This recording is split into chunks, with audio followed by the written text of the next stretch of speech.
Hi everyone, I've made a compilation of some of my autumn crafts and DIYs. I thought it would be handy for you all to have lots of ideas at hand all in the same place, so that you can also save this to your playlist to check out whenever you're needing some inspiration. And some of you may have missed a few of these videos, and if you're new, you've got everything you need to catch up with us right here. I've made lots of wonderful and unique pieces, some of which you can make to sell or gift, as well as use for decor. Remember that you can also change these up to suit any theme or season. So with all that being said, I hope that you enjoy. We're going to be doing a trash to treasure. So we're going to be turning this old, not so great looking piece into something beautiful. Are you ready? Let's go. So I'm back. This has been spray painted. I decided on white. I did have autumny colours, but because I'm going to be doing lots of brown already, I needed to break it up, so I thought white was a good colour to go with. And I can see that this is already needing some repair, so I'm going to go ahead and add some E6000 to this and make sure that it's all stuck down nice and secure. Well, I was actually going to show you all the things that I printed out, but Leo has decided to sit on there. But all you're going to do is head over onto your internet, print out images that are fall autumn related, and have them in various sizes. So I've got some small ones, medium and large. All you're going to do is take your printouts, cut them out and stick them to the back of your boxes using Mod Podge or PVA. I've cut them out now and I'm going to go ahead and stick them down with some Mod Podge, but as you can see they are not cut to size, so it doesn't have to fill the entire box. I just think that it makes it a bit more interesting when they're different sizes and not all one same size. So here is everything all stuck down. I usually go over printouts with a gloss Mod Podge, but I did it on these bottom two and I decided, you know what, I actually want them matte, so I've kept the rest without a layer of Mod Podge on top.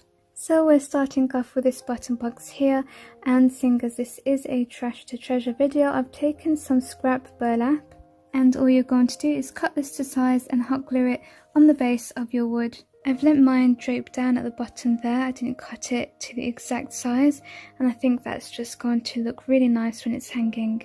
And then you're going to take your artificial vegetables, and because I want to probably reuse these, I'm going to stick them down with these little sticky foam pads. And of course you can change this, it doesn't have to be for fall. You can just take the idea and adapt it to whatever you want. And next we're going to take these artificial leaves, and again we're going to stick them down with some hot glue in the corners, just like that.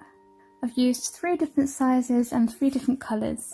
Then you're going to take a pine cone and hot glue that in the corner. You're also going to take some more natural elements and hot glue them and just make it interesting. So I'm going to have one standing up and one lying down. So I guess that this is kind of like a mood board shadow box DIY as well. And here you're just going to take a twig, and this has got some pine cones on. And I'm just going to stick that in place. And for the next box here, I have cut out a strip of cocoa liner from some scraps that I used in a previous DIY, and you're going to hot glue that into place as the base. And this time we're going to be taking some dried fruit. Again, I've stuck down a sticky adhesive just so that I can reuse these if I want. Make it look more interesting. Again, I'm going to stick this at an angle. I've used 3 different sizes, and as you can see, I'm just trying to make it as interesting as possible, lay them down all different ways. And then we're going to be using some artificial leaves. I'm not too keen on these, they're not very realistic, but it's okay as they're going to be the base for this box here.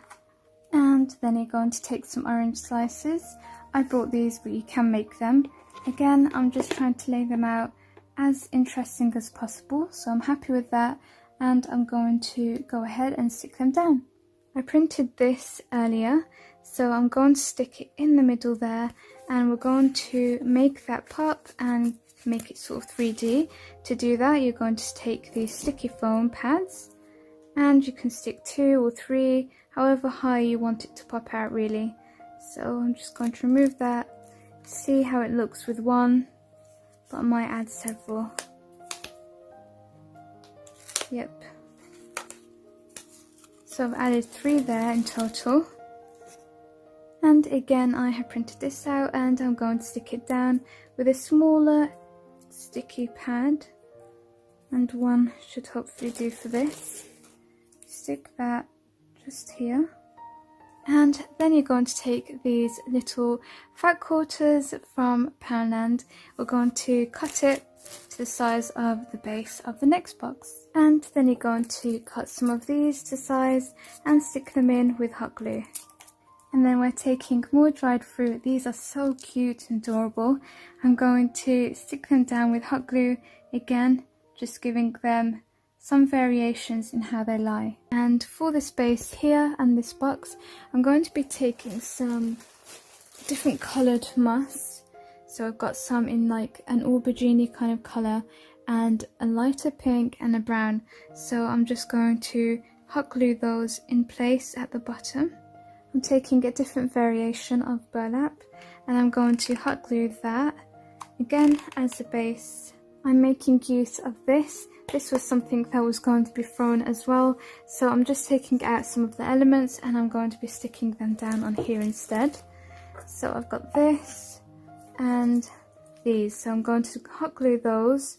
It's going to be a little bit difficult because it does have some silicone, I think this is, and I can't really remove that, so hopefully they will stick down fine.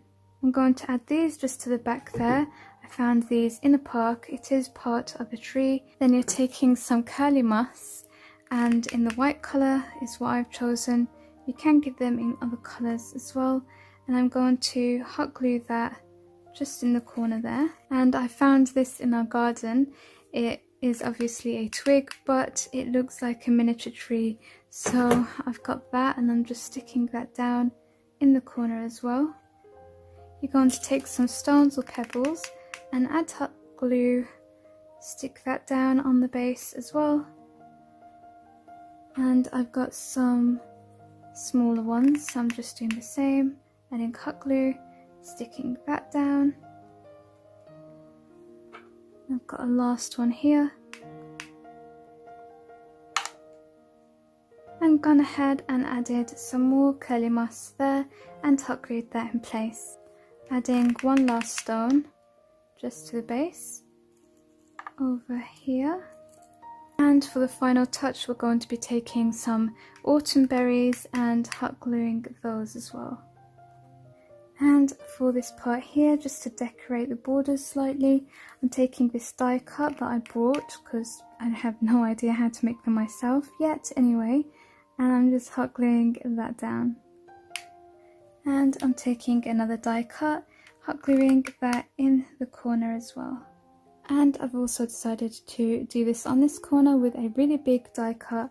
Again, just going to hot glue that in place. Just to finish off, I'm going to turn this around, and to make it even more useful, I'm going to screw in a backing so that I can hang it up on the wall. And here's the finished project. I hope that you guys have had fun watching me give new life to this box that would have ended up in the bin. The first thing that I'm going to do for this, seeing as it is a autumn box frame, I'm going to remove all of the glass and I'm going to spray paint it using this rose gold spray that I bought from Aldi. So once you open it up, you're going to have the frame, and then you remove the glass, and then you're also going to have a second frame. So I'm choosing to spray paint both of the frames. So I'm back now and my frame is all nice and dry. I do love a bit of rose gold. And I've gone ahead and typed in autumn on Google, and I found I think it's actually the first image that I selected, and I just sized it up to match the frame, which was 15 by 15 centimeters, and I'm going to cut this out. And by the way, I have printed on an inkjet printer and I have printed on card. Make sure you do use some card because it's much stronger, especially when we go in with some Mod Podge. You want it to be nice and strong and not rip. And the card that I brought is from Poundland. So I've got this all nice and cut, and I'm going to go in with some Mod Podge and stick that down to the board. So then just flip that over and stick it down, and then I'm just going to go over the actual printout with some Mod Podge on top. And I do this just because the colours stand out a lot more and it kind of looks more like a painting. You'll see, so right now it's quite dull, and the Mod Podge I'm using does give it a gloss because I'm using the gloss Mod Podge. So I prefer doing that, but you can just leave this as is if you like.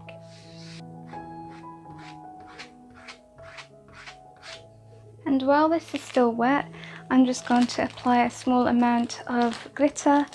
Again, this is optional, I really just love doing this. And I also add the glitter just because I like everything to be as magical as it can be when I craft.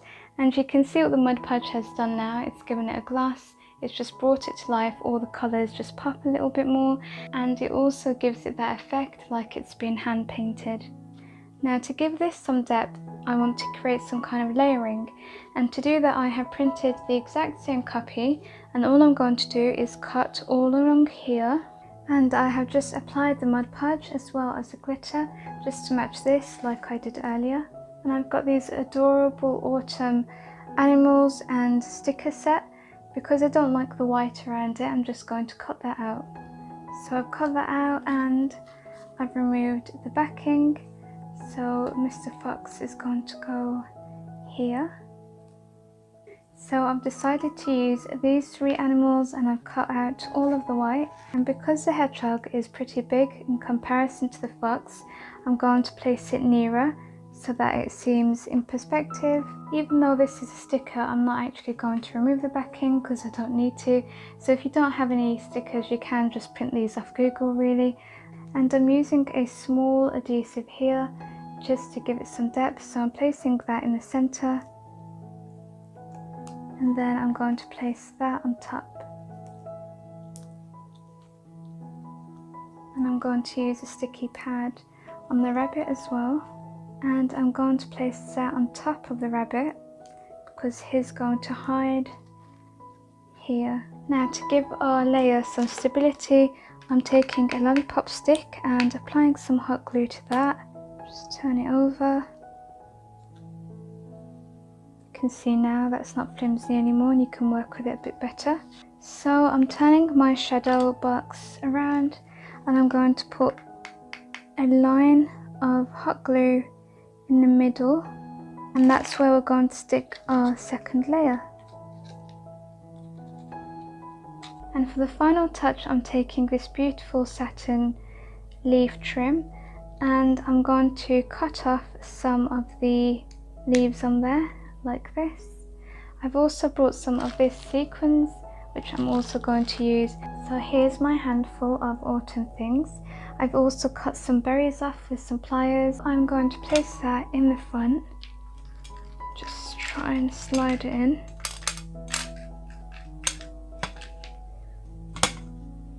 I'm also going to be breaking some of these twigs up and putting them in as well. And there you go. Look at the inside. Really nice. I'm happy with that because that just adds another dimension as well in itself.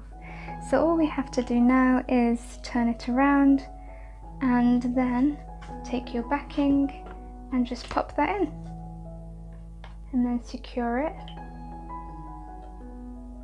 And here's the finished DIY.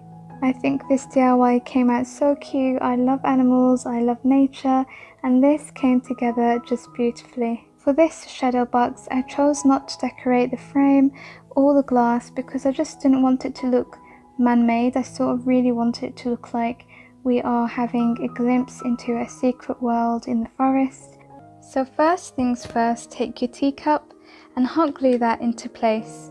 To start decorating your saucer, take some moss because this makes a really nice base layer. And I'm taking some light coloured moss to suit the fall season more. And I'm just going to add some hot glue to stick that down. So just keep doing this bit by bit.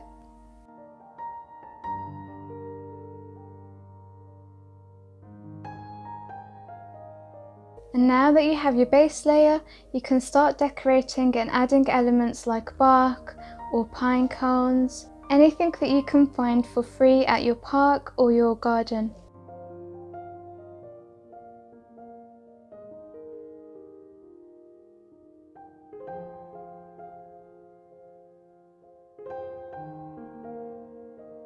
The great thing about these fall DIYs is that I use things that are really free or inexpensive. So here I've used, the majority is from my own garden or the park, and then I have also used some bits of potpourri that's really easy to find and very inexpensive too.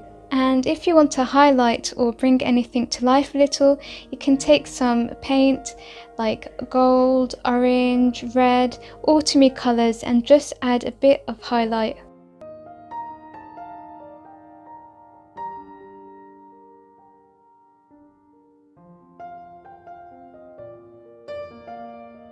So you can see I've gone in with the gold paint.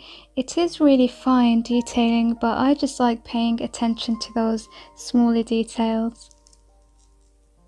Okay, so once you've finished that, you are on to the next stage. So now we're going to be getting to the slightly trickier part, but you should be able to do it easily.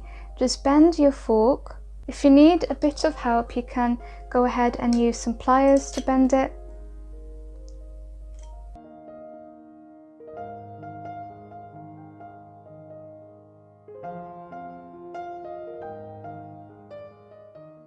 And if you are using a hot glue gun, make sure you be careful with the metal because that will get extremely hot. If you decide to add a cup on here or a teapot, make sure that you add some sand or stones in here just to give it some extra support and weight, otherwise this might just tip over.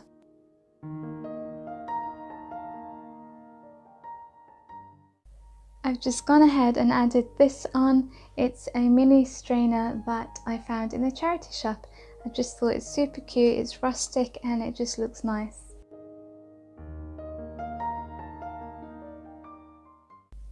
Now you're going to want to hide your fork and the support system that you've created by taking some flowers and hot gluing them down.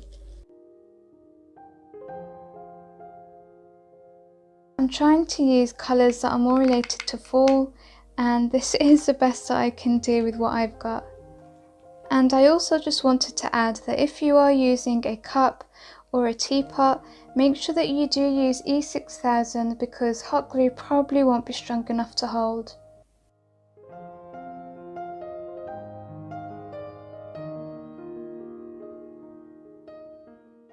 So just to finalise now, you can take some artificial leaves and just cover all of the stones with those. And to finish up, I'm taking this flower that was in the potpourri box and I'm placing that just here.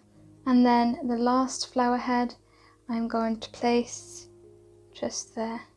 And of course you can stick all of these down. And here's the finished DIY. I hope that you have all enjoyed this tutorial. If you have, don't forget to give me a thumbs up and let me know what you think in the comments below. The first thing that I did was spray the lantern in this copper spray paint that I brought from Aldi. When you do this, you want to protect your lantern and the glass on it so that none of the spray paint gets on there. So you can do that with some tape or just slot some paper in or card. While your lantern dries, you can start with the decorating, and I've started with some rope here that I'm cutting to size. This was originally to decorate around the candle as a candle ring, but I changed my mind later on and I used this at the neck of the lantern instead. I then took some of this garland and I cut it to the same size of my rope, and then I spray painted this rose gold. And then you want to create a circle with your rope, so do this by hot gluing the two ends together. Now all I'm going to do is wrap the garland around the rope and then just hot glue the two ends. For the final touch, I'm taking these gorgeous berries, I'm taking the heads off them and then I'm just hot gluing them onto the rope.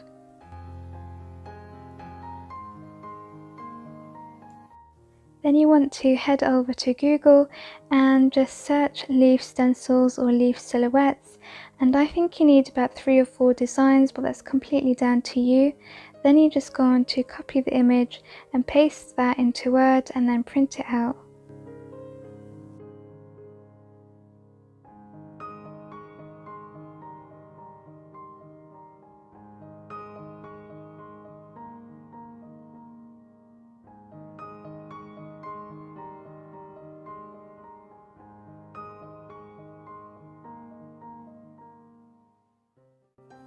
Then you're going to head back onto Google and type in full text and select the one that you want. Do the same thing, copy that and paste it into Word and then print it out. Just make sure that you do size this up so that it matches your lantern or your glass. Now I'm just removing all of the protection that I put in place so that we can reveal the glass of the lantern.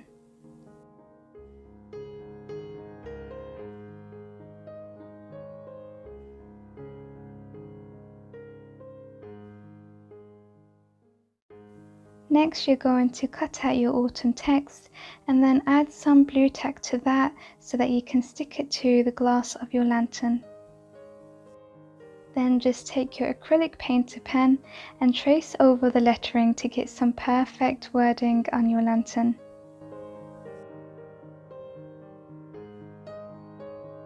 Once you're done tracing, open the lantern and take out the paper and reveal what an awesome job you've did. Then I'm taking this chalk white paint. It's actually a tester pot from Wilko, so that can sometimes save you money if you just want to use it for crafting. And I'm going to be creating some kind of stamp effect with this leaf. I tested it out and it worked perfectly, so I went ahead and just stamped that onto the glass of my lantern. I think you can also do this with real leaves, so you can try that. Make sure that you do use a new dry sponge brush to apply your leaf and not the one that you used previously with paint on.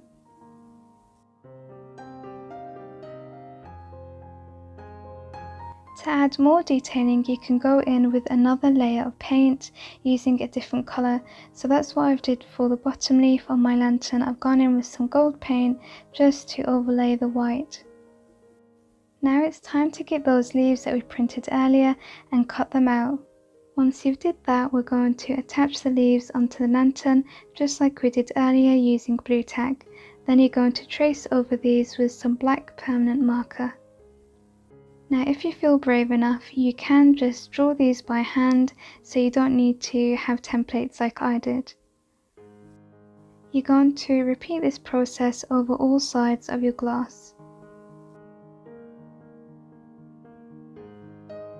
Then you want to get yourself some glass paint, and it's best to use colours that are relative to the season you're decorating for, so I'm doing yellows, oranges and reds for this one. Once you've got your colours all ready, go ahead and just paint your leaves. This is a really fun and relaxing part. Next I'm taking these, cutting them to size to line the base of my lantern. Then I'm taking this coaster to place under the candle and then decorating inside with some natural things I found in the park.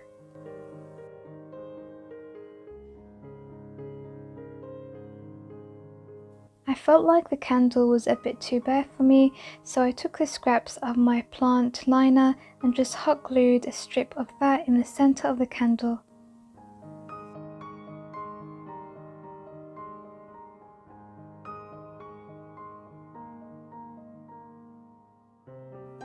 Now I'm just taking the hoop that we made earlier to place on top of the lantern, but as I mentioned before, you can place this under your candle. I still felt like there was something missing, especially from the handle of the lantern, so I'm just taking this burlap that has wire in and tying a knot. And then for the last touch, just to finish off this fall lantern, I've taken this from the park and I'm just going to hot glue that in place. And here's the final DIY. I hope that you loved this tutorial. I really did have fun putting it together. I really like the rustic look on this as well. But let me know what you think about this DIY in the comments below.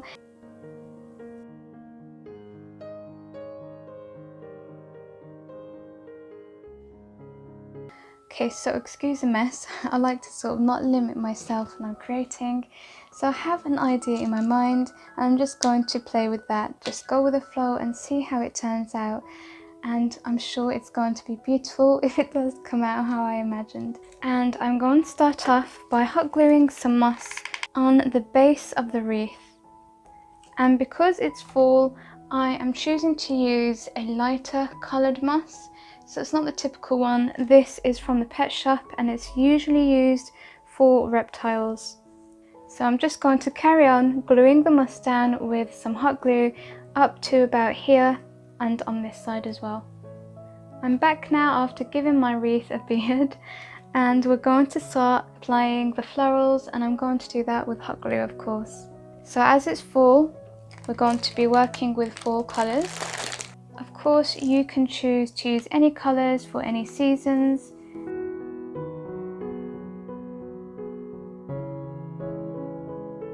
So all I'm going to do is carry on doing that all across up to here. So I've carried that on all across. Now I'm going to go in with some really small ones in this beautiful wine red colour and then some chocolate coloured ones.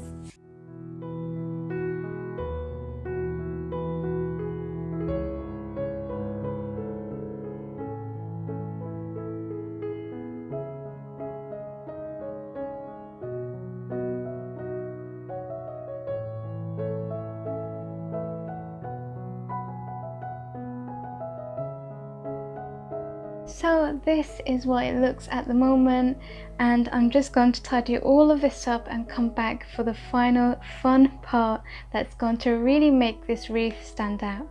Just when you thought we were done, I come back with more. So this part is the interesting part. I'm going to be taking some jewellery. I've still got the label on this and I've never worn it, and it's finally come to some good use.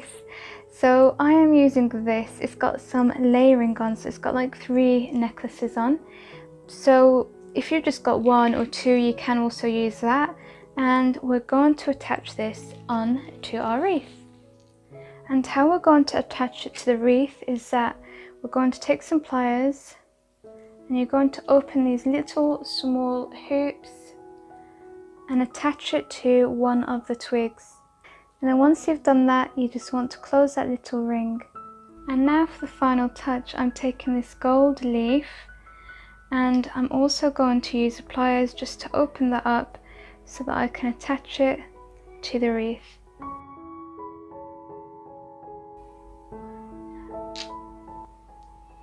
Going to put it in the middle of that necklace there. Just like that, and then close that up with the pliers. And here's the finished DIY. I don't know about you, but I really do love this. I think it's unique, it's original, it's so pretty and beautiful, and it's such a feminine and classy piece. I hope that you have found this tutorial beneficial, inspirational, and it's giving you some new fresh ideas. So as I mentioned before, I want to make something a bit unique because I know everyone makes wreaths. Well, a lot of people do. So I just always like to kind of think of something outside of the box. And I'm starting off with this embroidery hoop that I brought from Hobbycraft. Now the first thing you're going to need is some beautiful lace. I've got this and it's decorated with pearls. So I've cut 3 bits of the lace, all the exact same size.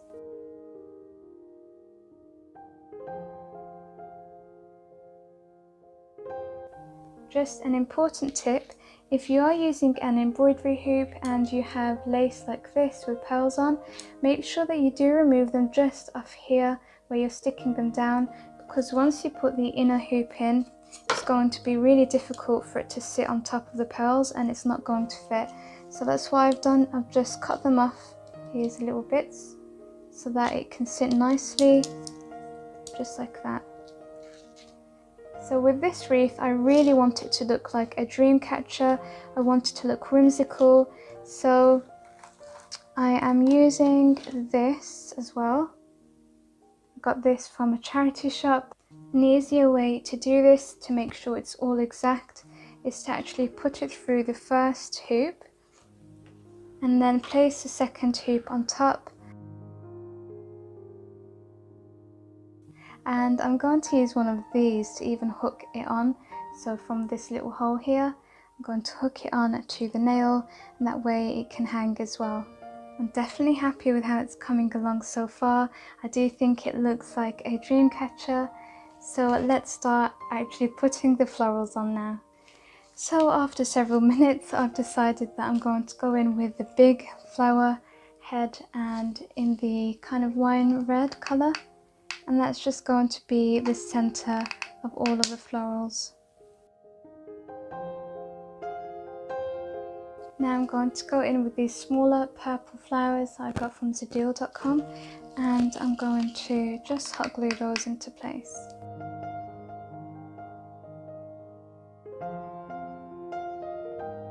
Now I'm going to take these beautiful orange coloured ones. Well, it's kind of orange tinted, which I like because sometimes I feel like the orange on this flower, for example, is just too much.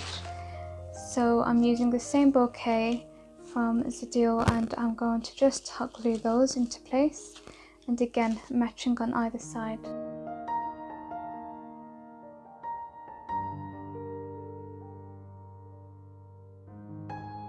So I think I'm happy with how many florals I have now. I'm just going to add some more detailing using these little things, I don't know what they are, and they just come on the bouquets. So I'm going to cut them in half and just decide where I want to put them. I think somewhere like here, and probably just hot glue that down.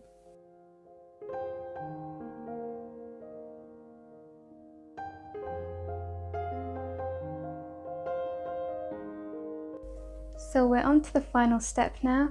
You can take a hairband if you've got some crystals like this, or embellishments, anything that you can find really. I've got this at home, so I'm going to use pliers just to open this up so I can attach it to our dream catcher sort of fall wreath. And I'm going to put that here.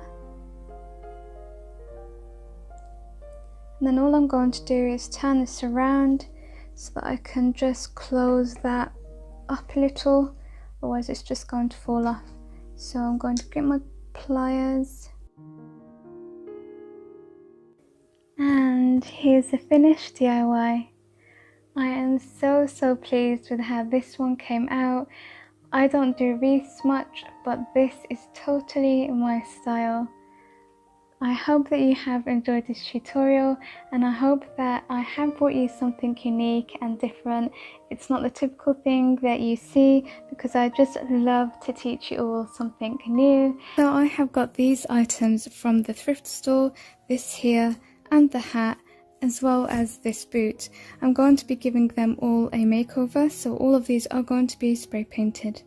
So I have spray painted the hat, and you can still see a bit of pink tint, but I did spray several layers using the white spray paint from Wilko, and I'm so glad that I have spray painted the umbrella because that looked pretty hideous I think before. And I decided to use this colour here, and this was from Aldi. It is supposed to be copper, but I have noticed whenever I spray paint it, it ends up looking like this colour here, the rose gold.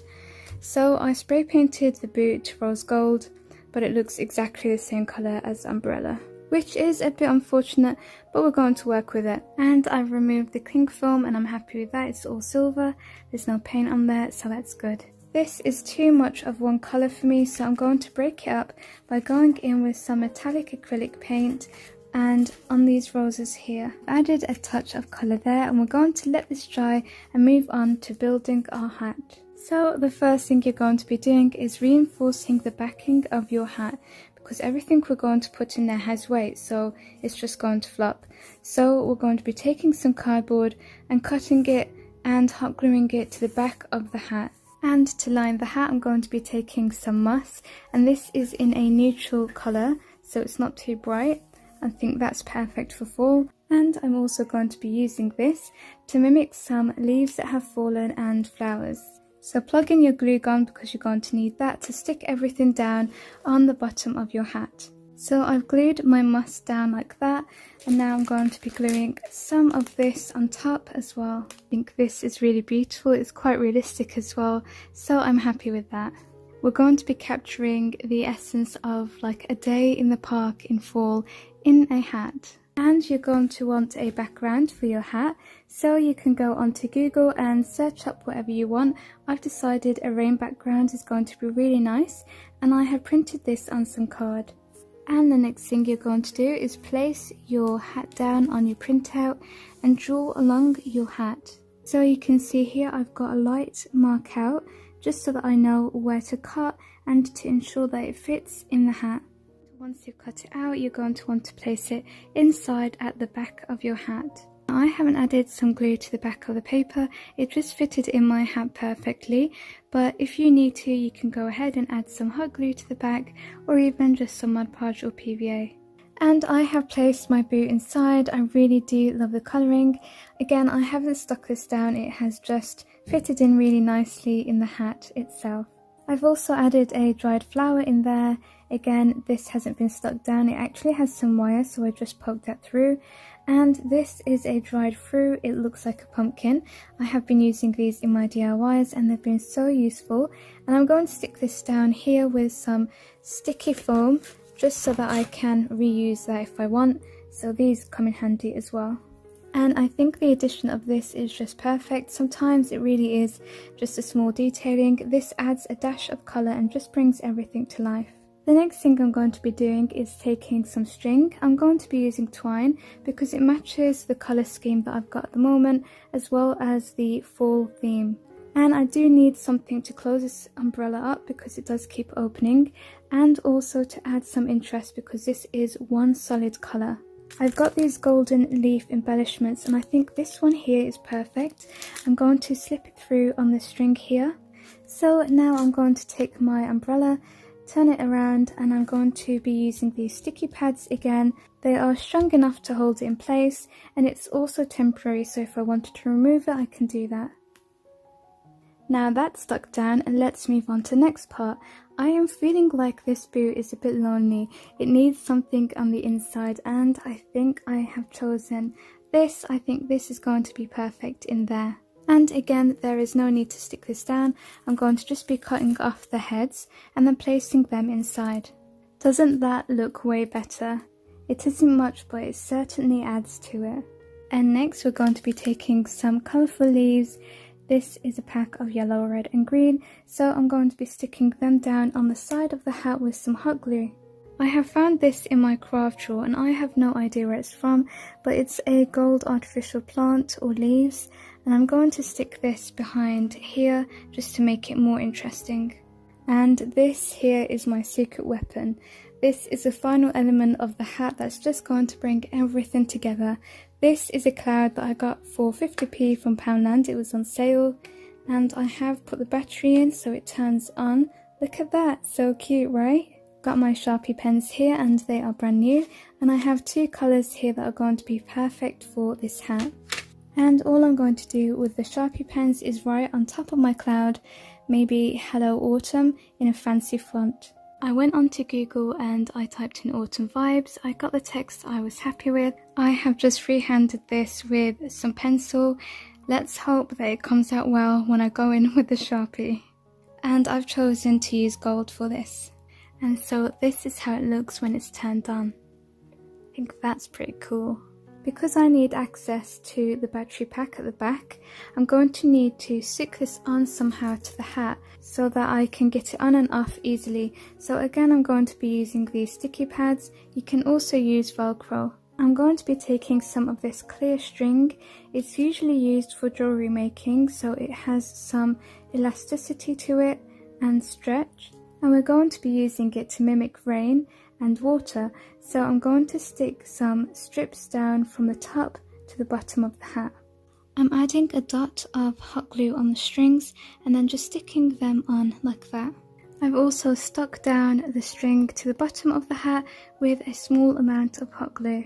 And finally I have turned the hat around and I've got this backing. I've stuck it on with some hot glue and E6000. And now we can finally hang this hat up and see how it looks. And well, here it is. This is the finished DIY. I really do love this hat.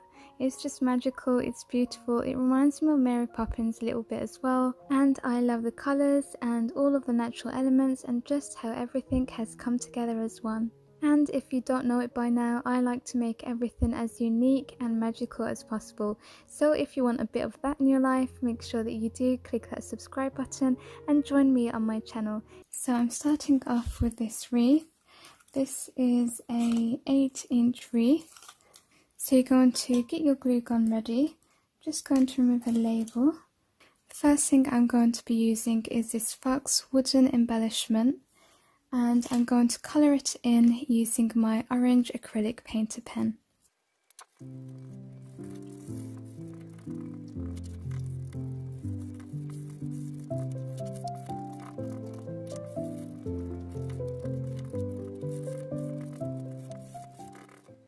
Now I'm going to make this more 3D just so that it can stand out a little bit. To do that you can use UV resin or epoxy resin, but you can also use this Mod Podge Dimensional Magic.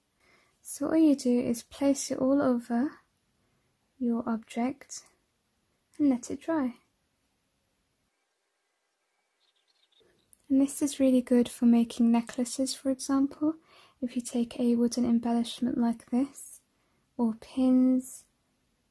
They make really nice little handmade gifts as well.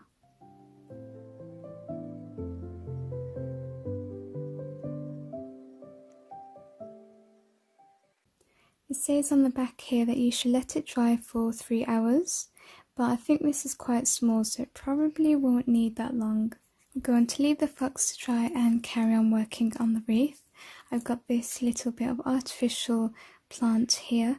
It's brown and covered in a little bit of glitter, so I'm just going to, you can see there's a little gap here. You just pop it in, you can hot glue it down as well. You can also use those floral wires to tie these. So the wreath that I was looking at for inspiration uses artificial ivy like this, but I did try it on the wreath. It just seemed too fake. It just made it look a lot cheaper. It looked like it was too big as well. So I'm going to be using something a little similar but more on scale, I would say. So this is another type of ivy or artificial ivy. I'm going to wrap it around and then hot glue it in place.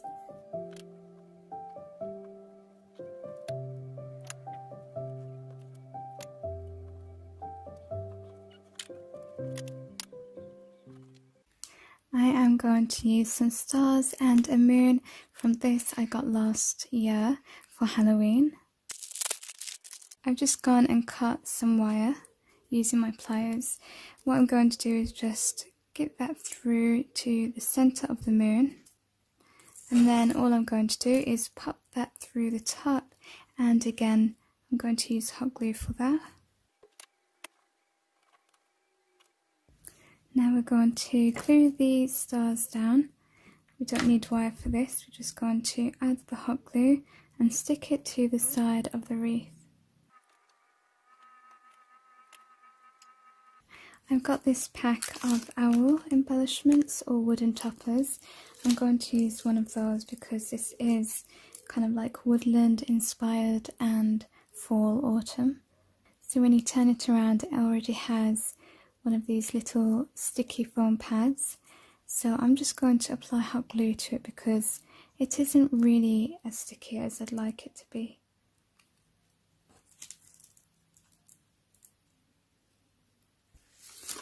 I also have these acorn toppers. I'm probably going to use 2 of them, just gluing them down again. I'm actually going to remove the little backings off this time because I don't want it to be as 3D, and also it's kind of difficult to stick it down with the hot glue. So I have changed something, if you can notice. I've taken the stars off. I just found them a little chunky and a little childish, I guess. Also, it's not really in scale with the moon, if you can see. So I found these in my stash, and I also like that they're wooden, and yeah, it just looks so much better. And I'm actually going to stick them on the wicker wreath itself. And there was also something else I wanted to show you. The fox has now dried. Look at that. Really makes a difference. So this is without and this is with. Mod Podge alone won't give you this, because this is 3D, as you can see. So I do recommend it. It's a good product. There it is again. So I'm just going to remove the pads and stick them down. I think I'm going to go with one there, and maybe one there. So yeah, I did go with 3 in the end, as you can see. Now I'm going to stick Mr. Fox down. Just apply a little amount of glue on his feet. So we are almost done. We've got one more thing, and that's to add the magical touch, which is the fairy lights. So I definitely suggest using these wired ones, because you can just wrap it around the wreath. So all I'm doing is threading it through, and then I'm just going to wrap it and keep going until I'm done. Here's the finished wreath. I'm so happy with it. It's quite simple, but it's so calming and pretty to look at. I love that the wreath looks so beautiful with or without the fairy lights on, and it just looks so amazing at night time. So take your mason jar and some clay, and all you're going to do is cover the base of your mason jar.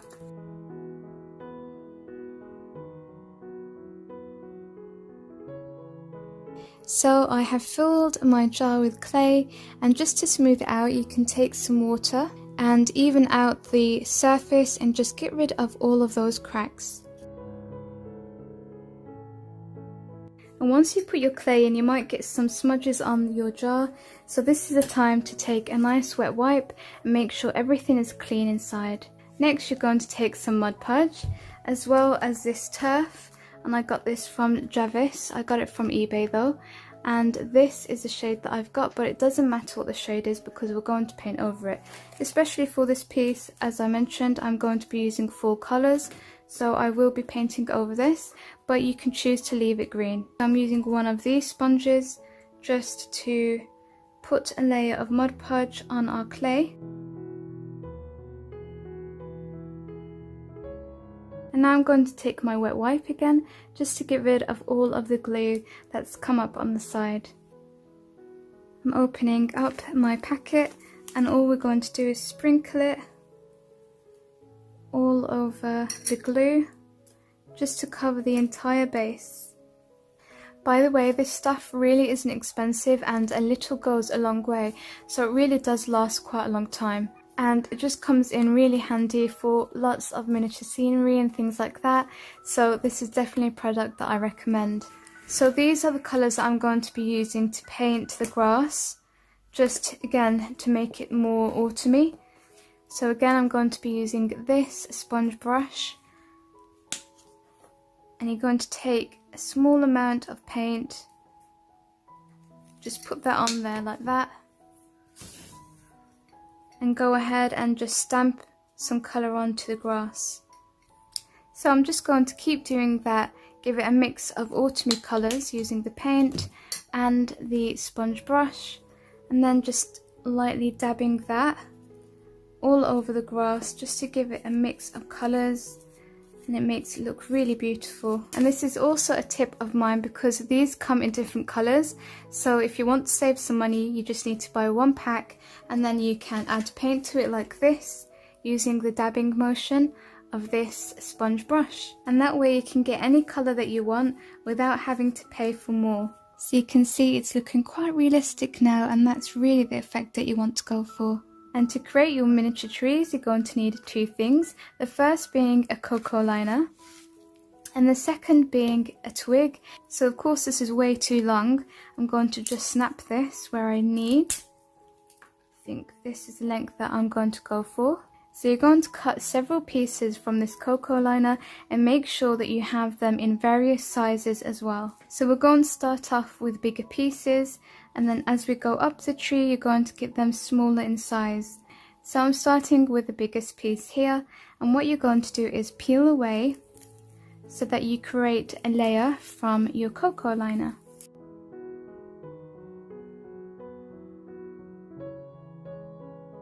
And then just open it up a bit so it's looser.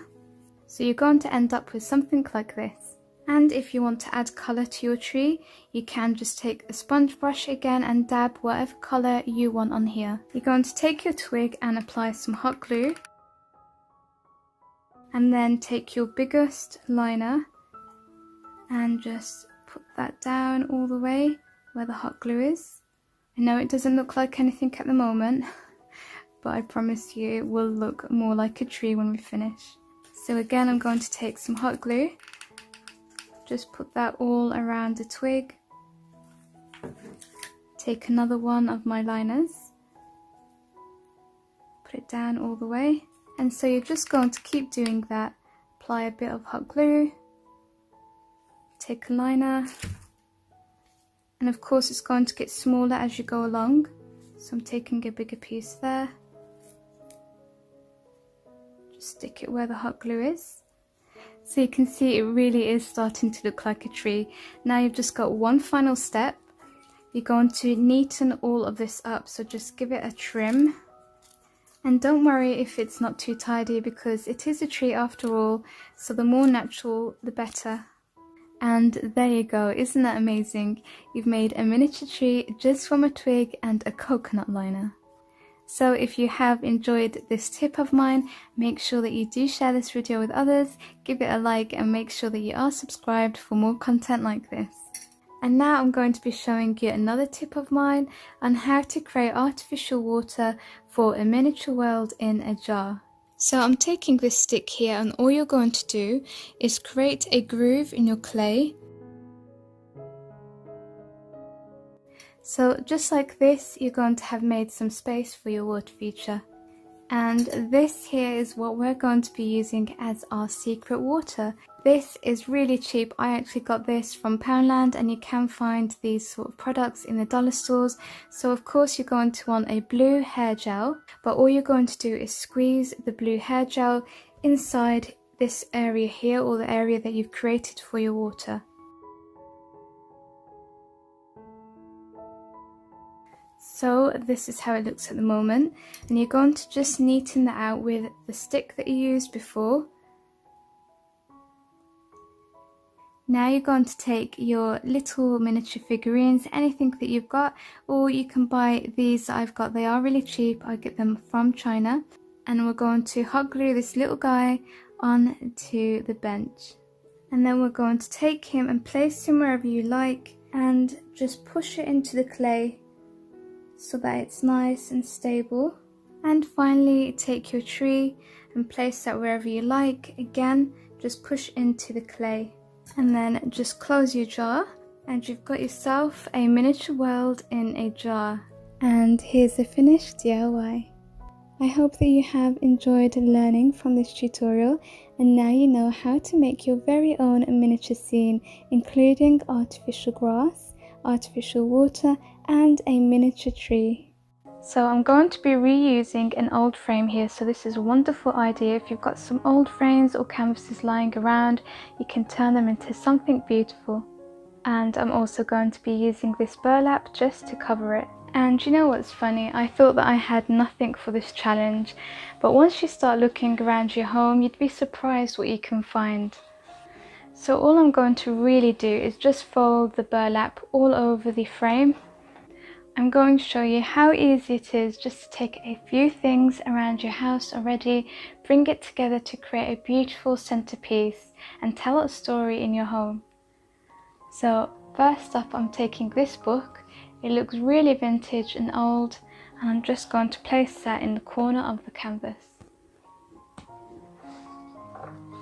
Next, I'm taking these beautiful flowers. I'm going to place that on top of the book. The next item is a sneak peek into a Poundland haul that I haven't uploaded yet. This is beautiful. I can't believe I bought this for just £1. I'm going to place that there. If you have any orange or red candles, that will do perfectly. I'm going to place that inside. So I'm just going to put this aside at the moment because I'm working on my next piece, which is this gorgeous bird cage. This actually had some shower things in, and I got this as a gift, so I'm going to be decorating it and adding it to this. to line it, I'm going to be taking some of this newspaper shredding. I'm just going to pop that inside. And I recently showed you all this. I hauled it from a charity shop and it was £1.50. I'm going to use some of this because this is just perfect for what I need right now. They are on wires and hot glued. So all I'm going to do is take off a few of these heads.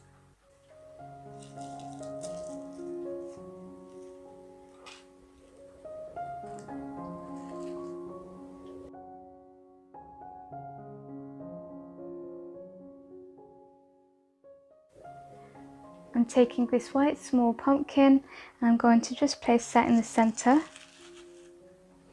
I'm also going to take some of these things, I have no idea what these are called, and I'm going to just place them inside here as well. I'm also using some of these and I've just plugged it in through the side there. I think another one here maybe. By the way, you can of course paint these pumpkins, you can decoupage on them. I just wanted to leave mine neutral, so I think that's coming along nicely. This is how it looks at the moment. But something is still missing, so I think I'm going to decorate the neck and add some ribbon or something hanging from here. I've chosen to use this lace trim. It has pearls on, it's just so stunning. I'm going to add a touch of colour and bring back the yellow and orange tones by taking a small sunflower head and just adding that to the top of the ribbon and sticking it on there.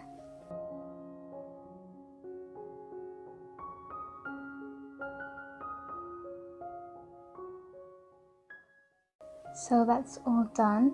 I'm going to leave this to drape. I'm not going to cut it because I don't know, I actually like that. So here it is so far, and I'm taking one of these lugs.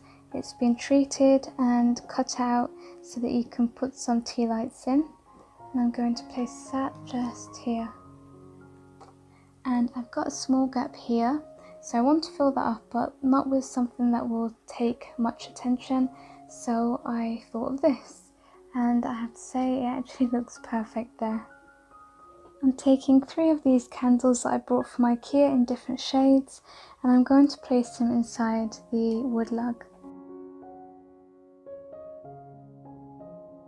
So we're going to start working on this area here, and to do that I'm going to take this, and all you're going to do is take some potpourri.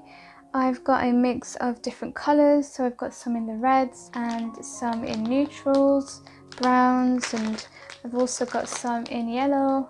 So I'm just going to take a handful of each really and mix it up in here.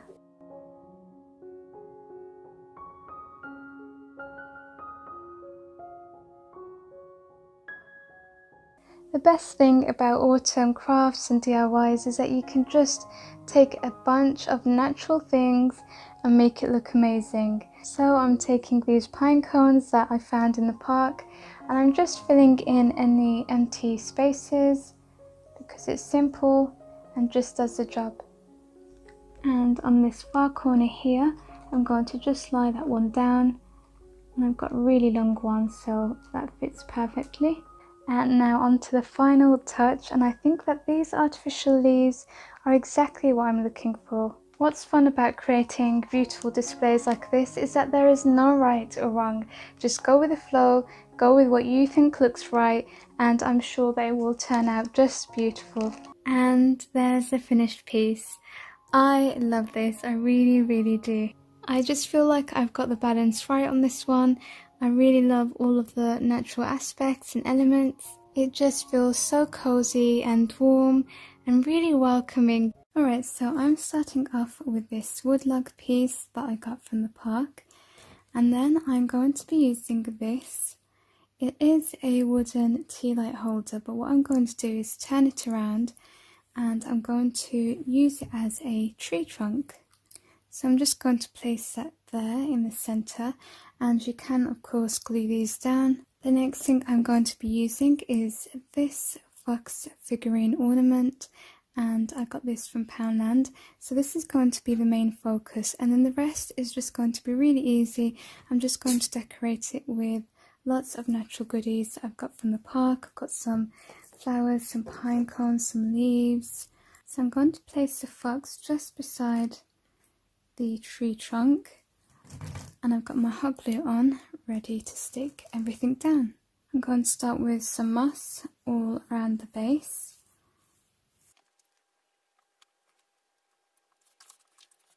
I'm going to take this big pine cone and place it just behind the fox. Then I've got this dried out plant that I took from the park, and I'm going to place that here. And look at these really look like pumpkins. They look like miniature ones, and they are actually real vegetables that have been dried out. I can't remember what you call them, but I did get them on eBay. So I'm going to place one big one here, and then some smaller ones, maybe one here. Stick a smaller pine cone here. I've got this bag of artificial acorns as well. I can leave the link for these in the description box. I'm using these dried out orange flowers as well. I'm going to just poke that in right here. Coming over to the back here, I'm going to take some of these and I'm going to hot glue them at different lengths. For the final touch, I'm going to add one red mushroom right here with my hot glue. And this is the finished project. How quick and easy was that to make? It was really simple, but I think it's effective. It's really cute and I'm really happy with how it came out. You're going to start off with a bauble. Now you need the ones that open up so that you can work inside them, and you can also use this for Christmas. Start with some moss. I've got different kinds and different colours to play with. I'm going to start off with my lighter colour. So I've got my hot glue ready. Going to apply some just at the base of your bauble.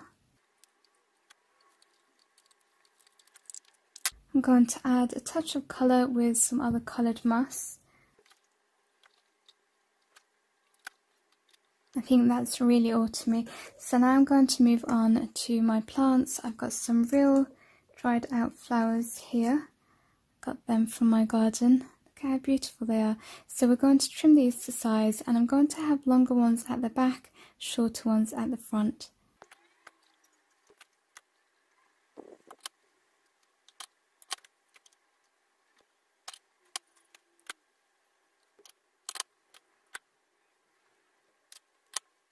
Now I'm happy with the inside. I've got this small miniature pumpkin and this tiny little pine cone. I think it's going to look really beautiful in here, the last finishing touches. So I will show you how that looks, but I'll just show you another alternative as well. You can put in a little cute squirrel inside.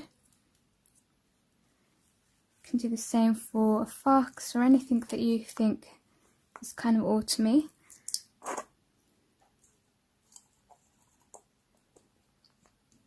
So there he is in his little house. I think I'm going to go quite natural for this one, so I'm not going to go with a figurine this time.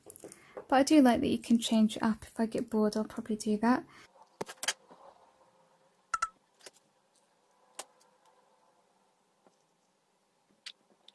And here's the finished project. I'm really happy with it. I think it's so beautiful. I really love nature, and this is a piece of nature in a little ball, which is also my favourite. If you know me, you know I love everything enclosures and terrariums. So for our first DIY, I'm going to be starting with this. I got this from the charity shop or the thrift store, and this is going to be really quick and easy. I'm going to start with some straw. So I got this hay from the pet shop. Here it is. It can be quite messy, so I might trim it to size, but what I'm going to do is just fill it up so that we can cover the base of this. And this is going to look really farmhousey as well.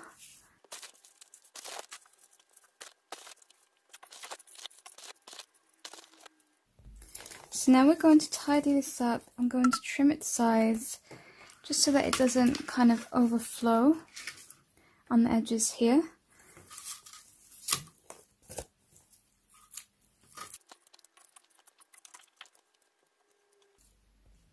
Okay, Okay, so I've got that all tidied up. Isn't that a lot better now? And I also have these pumpkins, and you can paint them, you can decorate them however you like, but I do quite like them just as they are. I also have some pillar candles, so I've got 2. I actually have 3, but I'm only going to need 2, so there they are. And then I've got some berries, just to add some colour. I've got these ones here, they're orange and red, and I'll see if I add anything else, but I think that might be it. So this is pretty long. Let me just try and move it so that it kind of fits into the camera, which isn't easy, as you can see. There you go. So here's one pumpkin.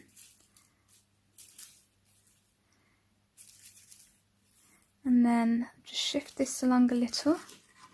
And we're going to place our pillar candle, space it out nicely.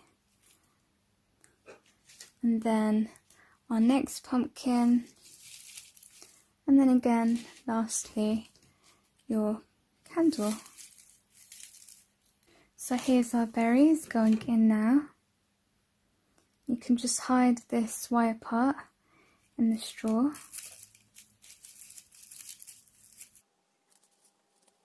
I think I'm actually going to add a little bit more hay in that corner there.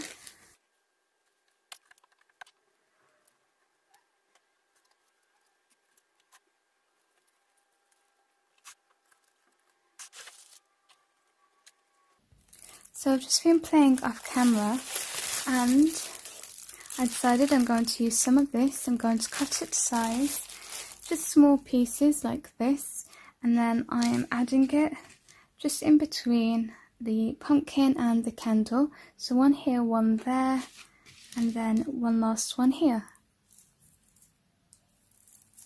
Here's a quick look at our first DIY before we move on to the second. I really love how quick, easy and simple this was to put together, but it's just so full of autumn vibes. You're going to need a candlestick. This is the one I've got. It's really beautiful, rustic. I got this as a gift actually, and I've never used it. I'm going to remove this part here because it's getting in the way with the plans that I have basically. So I'm going to do that with some pliers. So I finally managed to get rid of that. Next I'm using this vase, and really quick and easy again, we're going to just fill this up with lots of autumn goodies. So I've got some berries here, some pine cones, I've got my bag of acorns, and I also have some dried out real oranges, and then I've got some more berries that I used in the first DIY. So go ahead and fill your vase up with the pine cones first.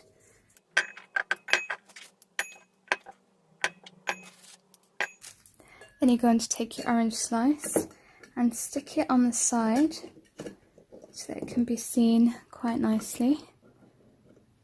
Going to take a few more pine cones. That one's too big actually. Then I'm going to use my acorns.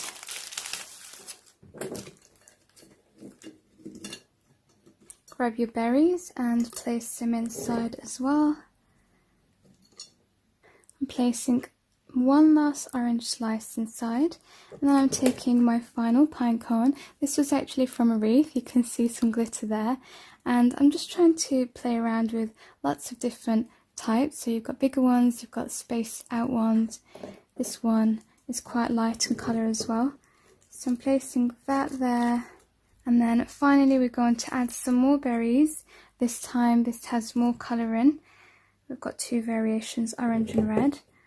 And then we're going to just place them in the jar. I'm folding over the wire, just like that. And then finally you're going to just place it on top of your candle holder. And this is our second DIY. How pretty is that? I think this also works for Christmas as well, and I really love how high-end these look. Thanks Mum for that candle holder. No, she doesn't watch my videos, thankfully. I don't like any of my family watching my videos. Third and final DIY. This is one of my hacks and I wanted to share it for the longest time ever. So this is what I'm using. It is like a 3D shadow box frame, and that's not what I needed or wanted, but I have to work with what I've got. So what I'm going to do is, instead of opening it up, I'm just going to stick my material on the glass itself. So yeah, that is the next thing you're going to need, is some material. So I've got this beautiful one here, I got it off eBay. I'm going to take a piece of material and I'm going to flip it over. I'm going to stick it to some paper using our glue stick. You can use sellotape as well, but I have found that this works better.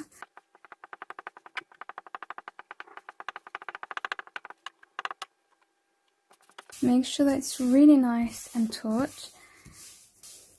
And I am just using a regular printer. It's inkjet and this is just paper. So you don't have to put it on card or anything fancy. Okay, so now I'm done. I'm just going to give this a quick nip. And then we're going to place it in our printer and print. And for my image I used Photoshop just to put everything together. So I found the pumpkin on the internet. I just googled pumpkin stencil, and then I also found the Autumn Vibes font on the internet as well. So I just put it together and made sure that it fits according to the size of my frame. So then you're going to take your paper with the material stuck onto it.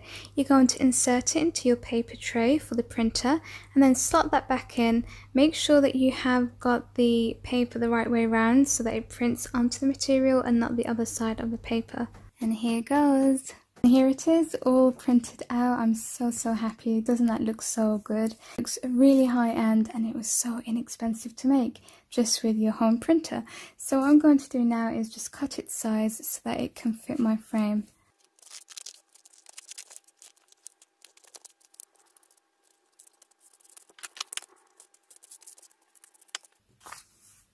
So taking your glue stick again, you're going to apply your glue on the glass.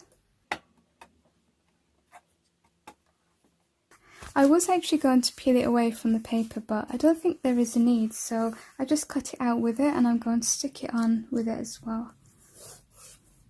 And now just to pull these out from the back, because I won't need them. And then it's optional if you want to put a backing here so you can hang it on the wall. Well, there you go. And here's the third and final DIY for today. I was honestly so excited to share this one with you all, so I hope that you have enjoyed this hack. For our first DIY, we're going to start making a cloche. So I've got this to work with, and then I'm taking some bark that I got from the park, and we're going to just kind of cut it to size, and we're going to hot glue it down, and that's going to be our base. Going to be covering the spaces here with some moss, and we're just going to glue that down.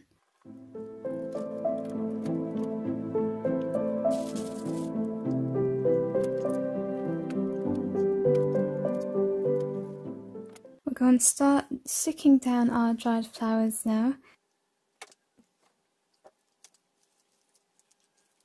I'm also going to make use of a pine cone. And I've got this smaller one here. What's really great about these fall projects is that you can use a lot of nature, so you don't have to spend a lot of money. Just going to use an orange dried flower as well. And I'm just going to keep filling it up until I am happy. Now if you struggle sticking down the stems because it's straight, you can't always stick it down, I suggest sticking some moss around it, and that will just help strengthen it, and then you can have a firm sort of grip with it. And I think I'm done now, so I'm just going to place the lid on top. And here's our first DIY done and completed. I think it just looks so stunning and beautiful.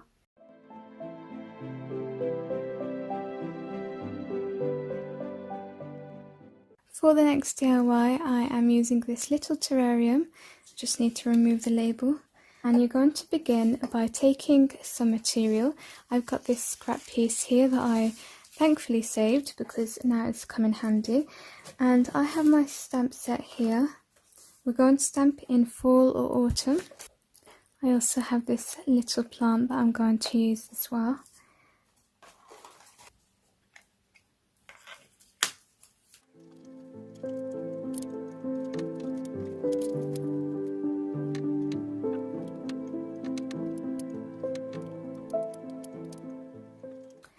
this is taking too much space for me, so what I'm going to do is cut around them and stick them closer together, because as you can see it's pretty small inside.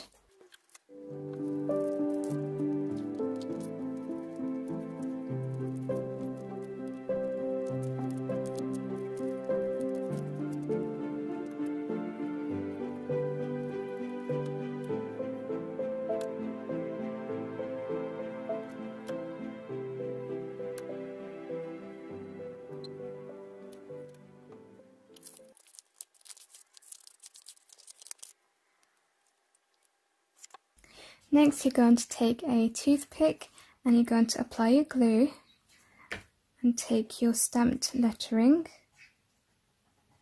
just add it onto that. Now take your little terrarium and some moss.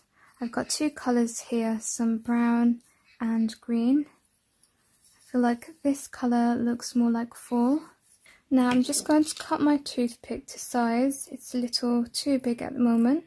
Then you're going to apply some hot glue to the bottom of that and then insert it inside so that it goes into your moss.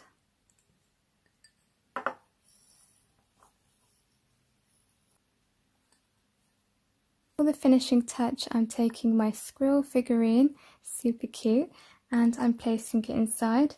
If you'd like the link for this, do let me know. Here it is, the second DIY. I just love this little guy and I love this little creation. It's just so cute and it makes me smile and I just think it's adorable. I'm using this small bottle, and what's good about these is that you can turn them into fridge magnets or necklaces, and they're really good to sell. So it's really simple. You're going to take your moss, and I think I'm going to use the purple one the most. You're going to stuff it inside, and you can use a pen or some tweezers if you need.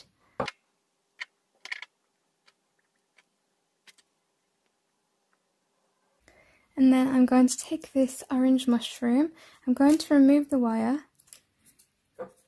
and just place that inside. So I've got my two mushrooms in and my moss. I'm going to place the cork back on, and like I said, if you want to turn this into a fridge magnet, you just place two magnets, because this is a little bit bigger than my usual ones. I do have smaller ones, so if you are using a big size, just place the two magnets with some hot glue on the back and then you're good to go. And if you want to turn it into a necklace, just hot glue the cork, because mine isn't secure at the moment, and add your chain. So these are the ones that I typically use. You can see it is a lot smaller, so these are the ones that I would recommend if you want to make some necklaces. And here's our third and final DIY for today, another super cute creation that was quick and easy to make. They're very outdated, so we're going to give them a new life and rescue them. I'm going to start by getting this off. I think it was supposed to be a bow. Thankfully it's coming off pretty easily so far. I've even managed to get one of these off. I think these were grapes and they look like they were made from clay. Probably going to need my pliers for these. They have some wires in as well. We've got some hot glue remains left over. They are pretty stuck down with lots of glue and wire, so I'm hoping that I can actually get them off.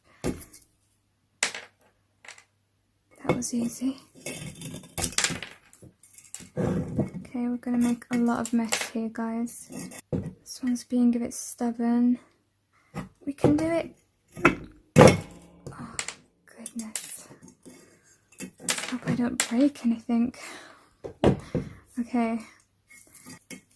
I'm going to have to give this maybe a sanding as well. Let's cut some of these wires off because they're pretty dangerous. You can see all of the remains over there. So now I'm going to start working on this, and I'm going to do the exact same thing. Rip this hideous thing off and try to get rid of all of those grapes or berries. These are having a hard time getting off. It's not as easy as the watering can. I think the watering can were stuck on with wires, and that's why. This one is just glued down real good, so I'm going to just carry on and try to hopefully get them off. So this is how the vase looks now, and this is the sunflower watering can. It's a lot better already, I think, anyway. Now I'm just going to sand it off because there is a few little things I need to make it as smooth as possible so that I can start with the next stage.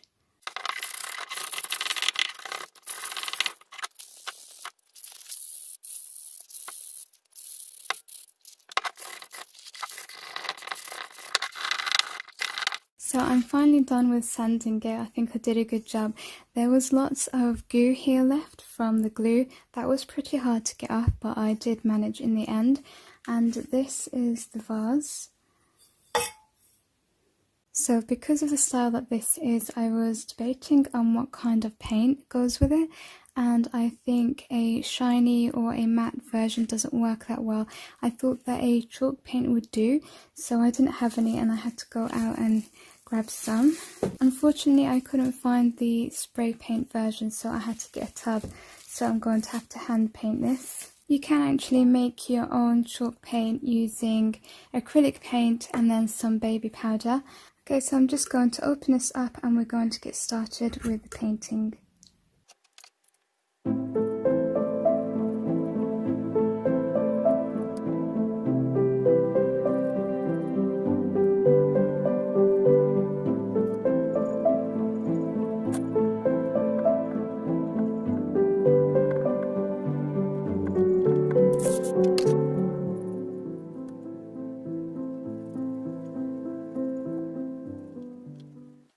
Okay, that's one coat done. I think I'm probably going to have to apply 3, maybe even 4. We'll see. It is pretty thin. So now I'm going to give the vase its first coat, wait for it to dry, and then go over it several times.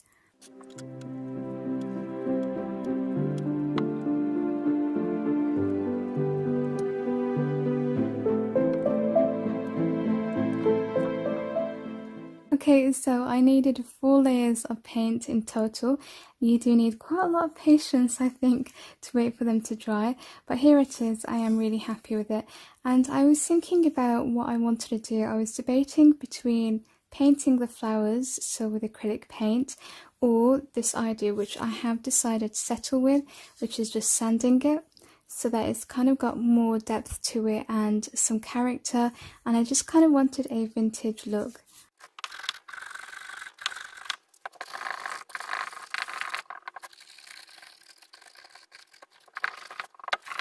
I am done with sanding. I need to wash my hands, but this is how it looks. I think that's come out so nice, and it's super smooth now as well. Now I have decided to use some gold paint to add some colour just on the top here.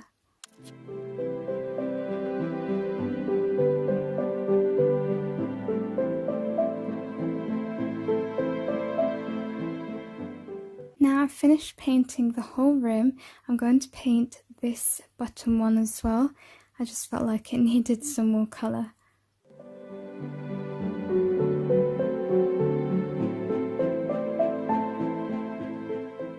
So I've just gone off camera and I made an arrangement.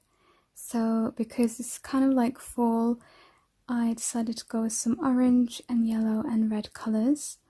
And now for the final thing, I am going to be making a bow with this burlap material. So I'm going to just hot glue that here on the handle of the watering can.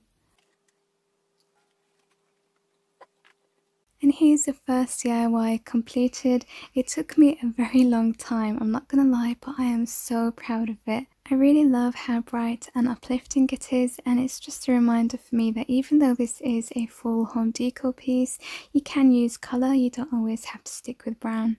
When I first picked this up, I have to admit I did think, what have I bought this for? It's a piece of junk. I mean, just look at it before in case you have forgotten, but I'm so happy that I managed to turn it around. For the vase, I am going to be starting off with this mould, and when you're using these, you can use air drying clay, but I'm going to be using hot glue. So I'm going for this one here, and I have my hot glue gun on, ready to be used. So all you're going to do is take your glue and place it inside the mould. Make sure everything is covered and it's as even as you can get it.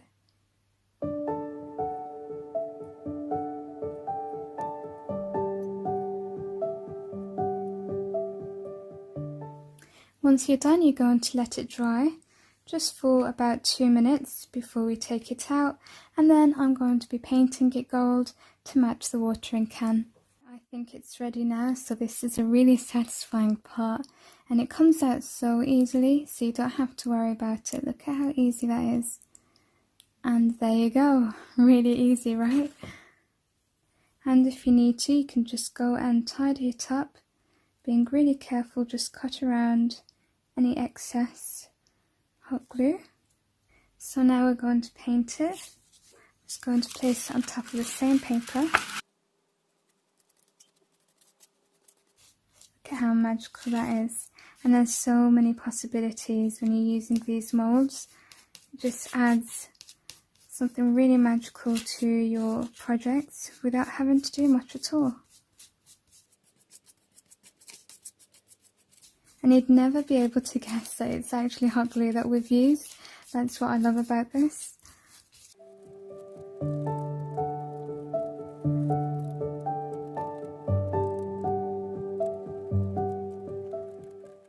So you're going to let your paint dry, and then you're just going to hot glue it onto anything that you want. So in this case, I'm going to be hot gluing this on to my vase. So I'm just taking my hot glue now, applying it to the back of my mould, and then I'm going to stick it on. And here it is. Oh my goodness, how lovely is that, if I can say so myself. It's just so beautiful. I can't believe what I had to start off with and what I have now. Two complete different things, and I love that mould. That just makes all of the difference, and I'm so glad I thought of using hot glue.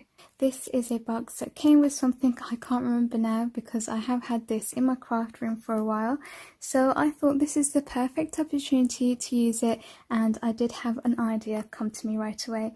So the first thing you're going to need to do is print a background. You can paint one yourself if you like, but just to save time I thought I will print one out. So I headed over to Google and I typed in something like moon and forest, and I came up with this. So what I did was measure the inside, and then I made sure that I edit the image to fit the size I am working with. So all I'm going to do now is cut it and stick it down using my glue stick.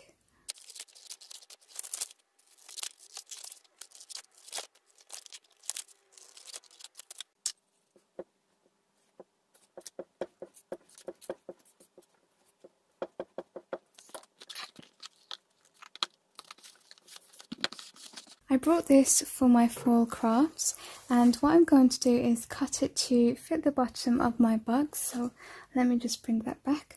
So for this base bottom here, I'm going to measure it, cut its size, and we're going to hot glue it. So it's kind of going to act like the forest floor in a nice autumn day. So I'm just going to place my box on top of the material, and then all I'm going to do is draw along it. So here's my floor cut out. I'm just going to stick it down now with my hot glue.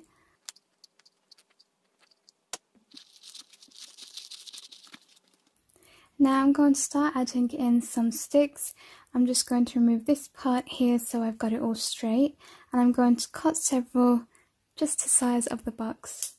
So then you're going to apply your hot glue to the bottom and to the top of your sticks, and make sure it's all nice and secure.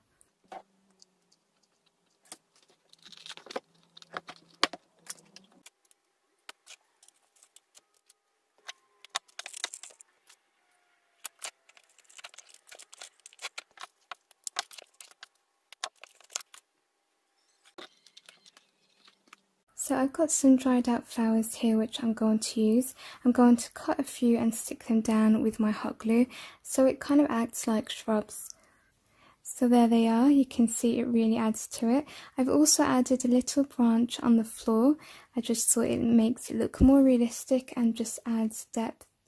Because this is an autumn piece, I'm trying to stick with autumny colours. I also have some of these dried flowers, so again I'm just going to add some colour and more detail using my hot glue to stick them down. I'm also going to use two small figurines, so I've got a fox here which I am going to place just right here at the back. And you can stick them down, but I will probably leave it just so that I can reuse them for other projects. And then I have this vintage bear, and I'm going to place him just in between these branches as if he is climbing the tree or just finished eating. I'm just going to work on the moon a little bit so that it illuminates more. I am using this white chalk pencil.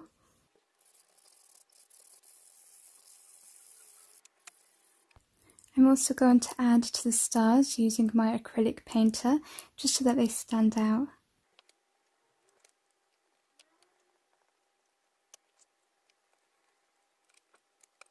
For the final thing, I decided that I'm going to take a quote and print it out, and so this is on regular paper. I'm going to stick it onto this card just to give it some strength, and then I'm going to add some depth to it by cutting out the words and adding them to this foam sticky pad. You can see it gives it an extra dimension so that it kind of pops out.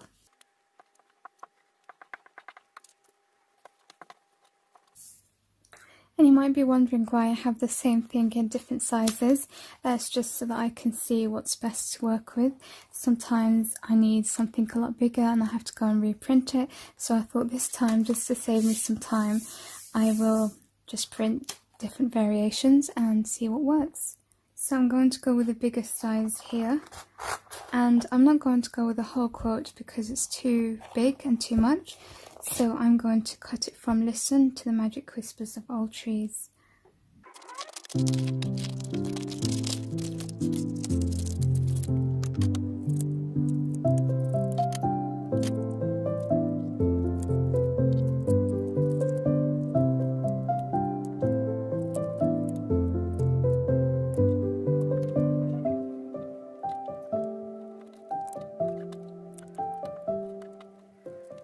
Me crafting as usual, my little apprentice.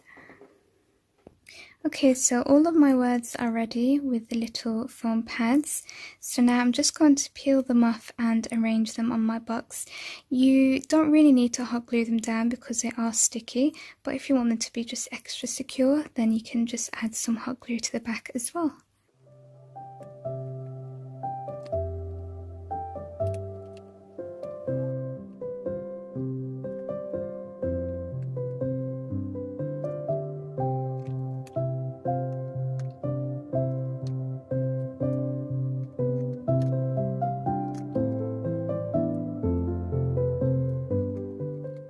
And this is the finished project.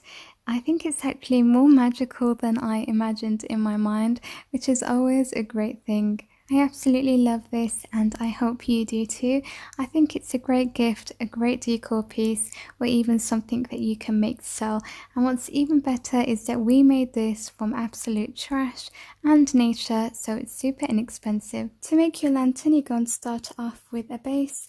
I got this from the thrift store, and if you can't find anything like this, you can use some wood, you can use popsicle sticks, you can even use a canvas. Just remove the material and then you'll have the frame, and then you can just stick them together using hot glue or E6000. And for the candle inside, I do suggest using an LED one. The other thing you're going to need is some tracing paper or wax paper. So here's mine. The first thing you're going to do is measure. So we're going to cut the wax paper to size, and we're going to need 4 sides, of course. So all I'm doing is placing my lantern on top of the wax paper so that I can get the exact measurement, and then I'm going to draw along it. And I'm going to do this 3 more times and then cut it out.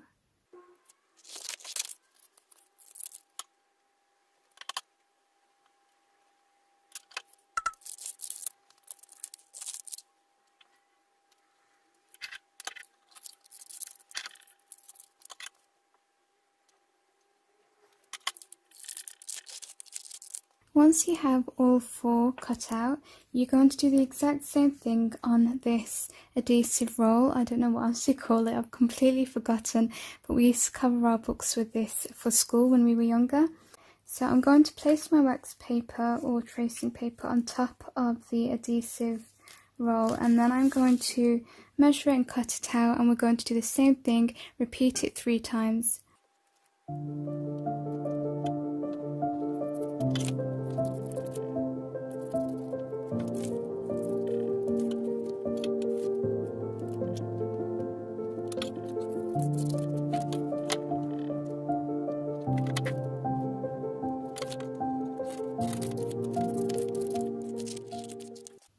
I'm just going to go ahead and rub out any of the pencil marks from the markings we made earlier, because we don't want that to be showing. I also wanted to mention, if you don't have this kind of roll, the sticky one, you can also use sellotape. You don't have to have anything special, trust me. Okay, the final thing you're going to need are some pressed flowers or plants. The way that I have done this, I've got a book here, business book, so ignore that. But I have taken some flowers and plants from the garden and the park, and what I've done is I've just placed them inside the book and pressed them and just let that stay. I put it under one of my sofas actually, and it's been there for about 2 weeks. So that's how I've got mine and did mine. There is also a microwave method that you can do this, and it's really quick. I might actually show that in another video. You're going to take your plants and face them this way because you want all of that lovely detail showing, and place it wherever you like. Just get the placement right basically, and once you're happy, you're going to take your sellotape or your sticky adhesive roll, I keep just calling it that, but we're going to stick it down, and then you can trim it to size later, so it doesn't have to fit. You can see the leaves do come out a little bit here, so we're just going to peel it off. And the reason why I am using this instead of just gluing it down with a glue stick, for example, or a hot glue gun, is because the glue will show and it does not look good. It's not a nice look.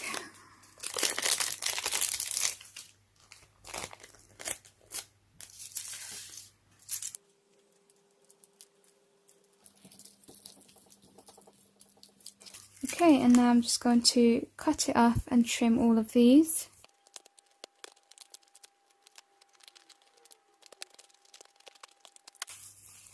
Just to get even more detail coming through, I'm going to take my rubber and go over it so that I'm pressing it as much as possible. You can see how much that just came out.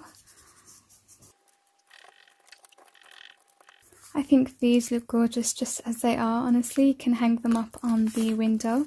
I think that looks so nice, and if you've got them different colours so that it's kind of like fall. So I'm moving on to the second one now, and I've got more dried flowers.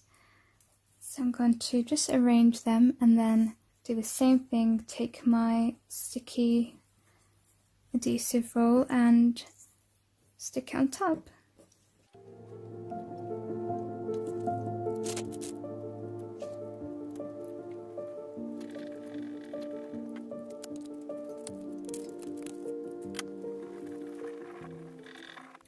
This time I'm using some pressed flowers, and I've just arranged them. Some are higher and some are lower than others. Again, doing the same thing. We only have one more to do after this, and I think I'll use a fern leaf for the last one.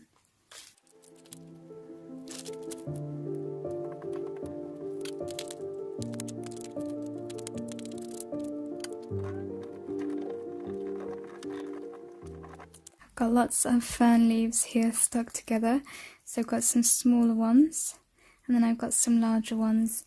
I think I might go for the 2 smaller ones. Let's see how that looks. Yeah, I think that's lovely. I'll stick with that. This is really enjoyable and relaxing, by the way, the whole process, so I definitely recommend it. Do let me know if you are thinking of recreating this. I would love to know in the comments.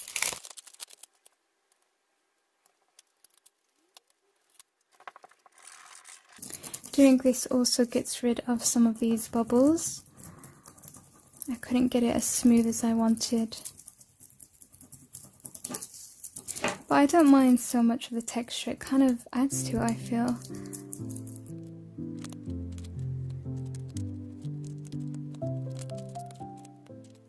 And now we're going to turn the lantern over.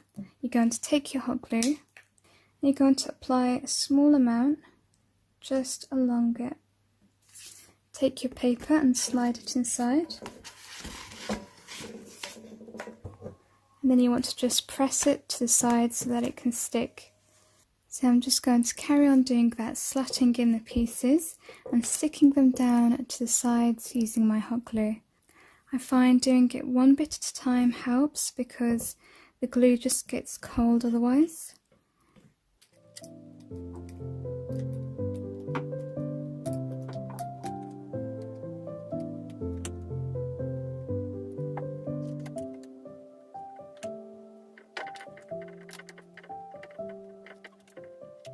So I'm just going to carry on doing that now. I've got two sides left, applying the hot glue and sticking them down. And here's the finished project. I just find this so soothing, peaceful, calming, and if you know me by now, you know I absolutely love nature, so of course I try to incorporate it in this project also.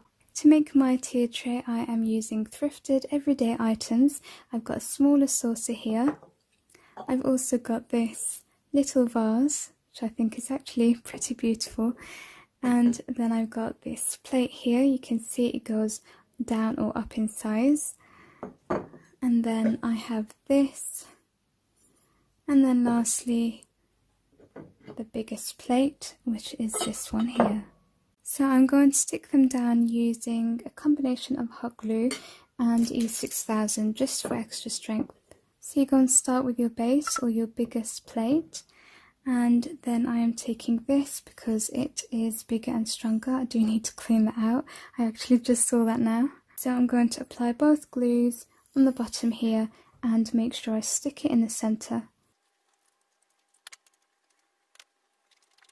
Now I'm going to do the same thing, apply both glues on the top here. Then I'm going to take this small vase, apply hot glue and E6000, stick it in the center.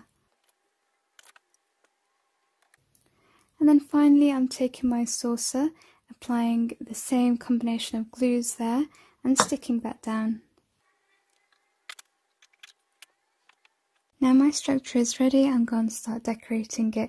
I was actually going to spray paint the whole thing white, but I really do like the character that this gives it, so I just decided to leave it as it is.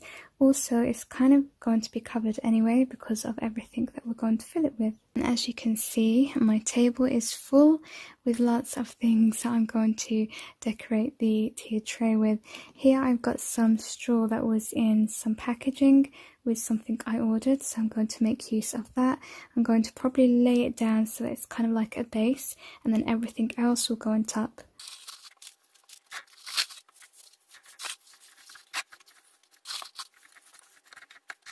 It looks pretty messy right now, so I'm just going to take my scissors and trim off all of the bits that are sticking out. So I'm going to start off on the bottom one. I'm going to place one of these foam pumpkins in. And I've also cut off one of these yellow flowers with my pliers. I'm going to place that inside, just threading it through the straw. Then again, another flower here. This is orange. I've just taken a bit off again with my pliers, and I'm going to do the same thing, just thread it through so that you don't see that bit of green. I'm going to make use of some potpourri packs. This was part of one, and so are these little balls. I just think that they smell great, they look good, and they're also really inexpensive, and I really like natural touches to my DIYs. So I'm just going to place that at the back here. On the second and third plate, I am going to leave them plain, so I'm not going to add any straw. And I'm just going to go really simple. I don't want too much, so I'm going to take this big orange flower here, place it on the side, and then taking another foam pumpkin, just placing it there. And I'm going to take one last one place it on the top, and then add a touch of colour with this on the side. I found this little artificial golden sprig. I don't know where it came from. I'm going to just add it on the side there. So I think I am done with this plate here. I'm just going to think about the rest for a while. Okay, so I changed my mind. I decided on just adding a little bit more to the top using some dried flowers. And then here on the bottom I used some dried sprigs. And then here I used some potpourri flowers, 2 here and 1 on the back there. This is a completed DIY. I love the fact that I used thrifted items to make the tiered tray itself. Honestly, you can make a tiered tray out of almost anything, and I hope that this video inspires you to do just that. Tiered trays act as a great vignette and a great centerpiece, so it's awesome for seasonal decor. I love the neutral colours for autumn, but I also do enjoy that splash of colour. To make your pumpkin centerpiece, you're going to start with a fish bowl or a cocktail bowl. You can find these in the dollar stores in Poundland. The next thing you're going to need is some twine, and you can go as thick as you like or as thin as you like. I'm choosing to go quite thick, so this is mine here. This is going to be used to create the pumpkin lines. So you're going to need your scissors at the ready and your hot glue. I don't know if you can see, but there you go, I think you can now. There's a seam on the cocktail bowl, so I'm going to start with that. There's one on this side as well. I'm going to align my twine along that and stick it down all the way down.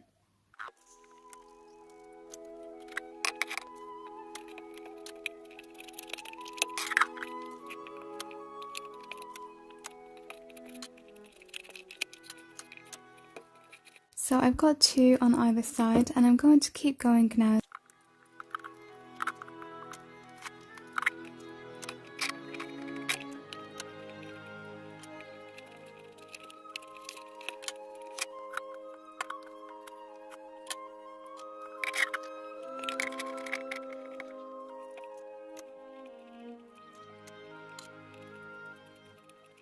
So I've completed one half. I have the other side.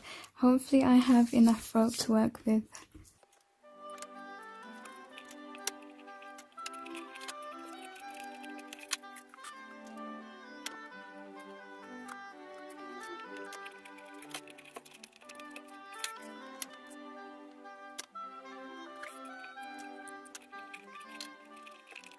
Now we're going to start working on the top of the pumpkin. I went to my garden and I got a thick branch. I cut it with my saw, and I'm just going to stick it to the top in the center with my hot glue. And when you're doing this, you might find that you need a few stones just to keep it up straight and stable. And don't worry, these will be hidden. I'm going to take some burlap ribbon and tie it in a nice little bow, hot glue it and add it to the side of the pumpkin.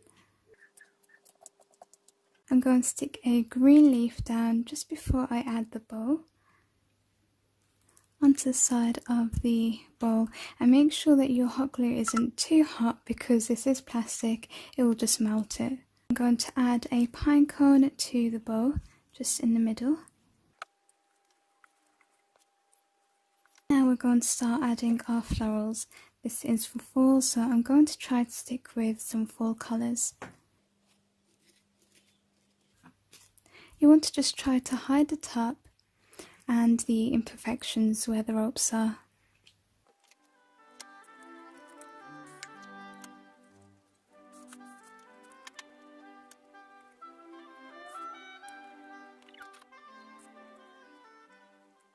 I'm now done with decorating the top of the pumpkin. If you want to make this curly little bit here, you just need to take some twine, twirl it around a pencil and leave it on there for some time. You can also spray it with hairspray. I'm just going to tidy the bottom.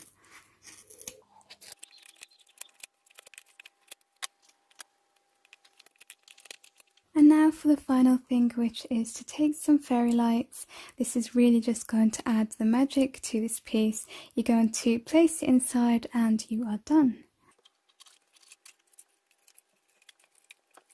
And here's the finished pumpkin. I just think it looks so magical. It kind of reminds me of Cinderella's carriage for some reason. I really love rustic things, and I know a lot of you guys love farmhouse, so this is the best of both. The fairy lights really add the magic to this piece, but I also think it looks good even without them. This would look really good as a wedding centerpiece too.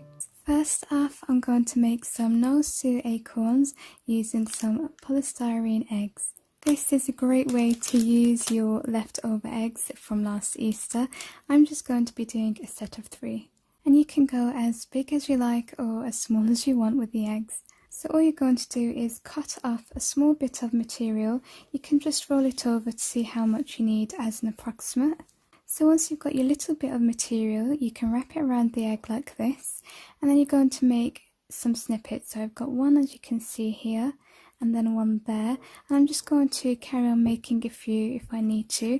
So what you want is you just kind of want to wrap it around without the creases showing. So this side you can see I haven't got any snippets done, and it'll kind of just look like this, and we don't want that. So when you see that going on, just give it a little snip, and then you can sort of glue it down so that it's got a smoother finish over the egg, if that makes sense.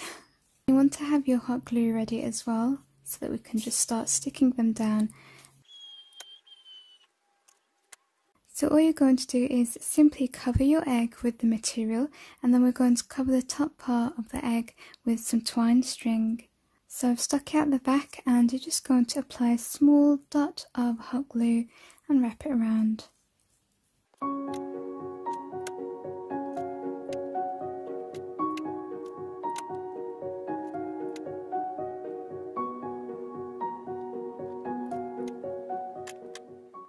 Once you've done that, you can just tidy up by cutting it. I've also snipped off some of these branches, so what you're going to do is just hot glue it on the top for the finishing touch.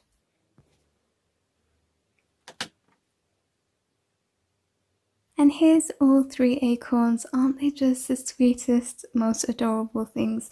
I really love the neutral colours and how rustic it is. Moving on to DIY number 2.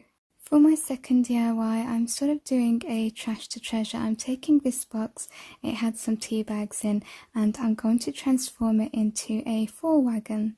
I'm going to start by taking my craft knife and then slicing this in half.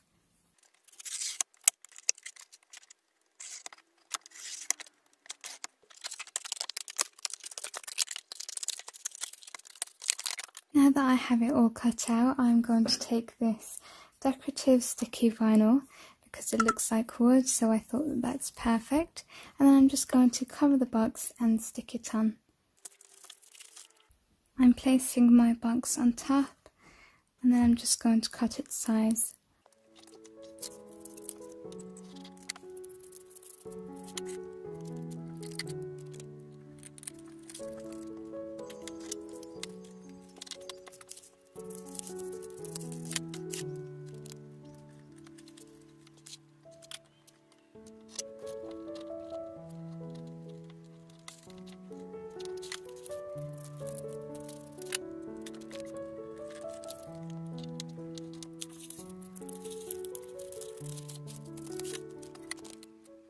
I'm going to use this gold ribbon to add a little detail and tidy up the top edges of the wagon. I'm going to stick it down with some hot glue.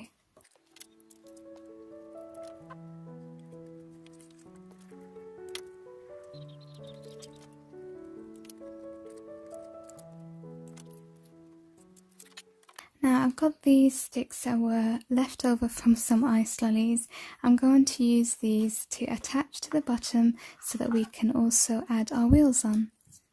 I'm just going to slide it under and mark where I want to cut it. And now I'm just going to repeat the same mark on the other one so that they're matching. I'm using my pliers to cut it. And then I'll sand the edges off once I'm done.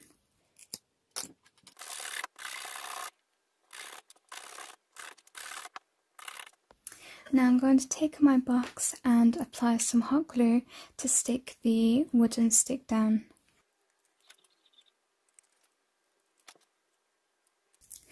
Next I have these sticky foam pads. They are circles, so I thought that these are going to be great for the wheels. What I'm going to do is take my white acrylic painter pen and just colour in a white circle.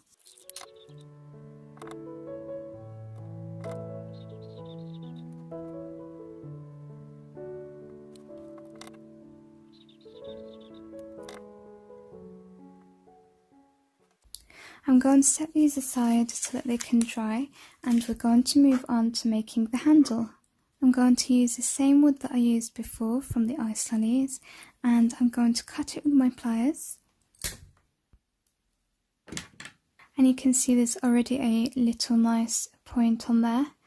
So I'm just going to maybe add the handle on, and what we're going to do is just hot glue it to the wagon there. Now I'm coming back to the wheels and I'm going to add one last detail.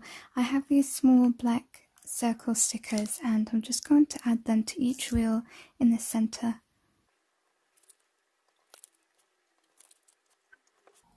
Now these are sticky already, but I'm just going to secure it because it's not that sticky. I'm going to add a dot of glue. And then we're going to add them onto the wood.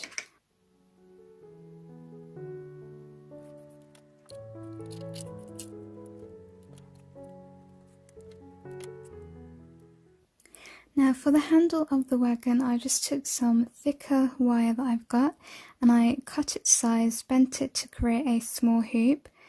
And now I'm just going to stick it to finish off the handle. Now our little wagon is all ready. I'm going to add in some straw or some hay and some pumpkins to finalise it. I've used this previously in one of my DIYs. It's just the remains of some packaging from some bubble bath. So we're just going to fill it up, place it all inside.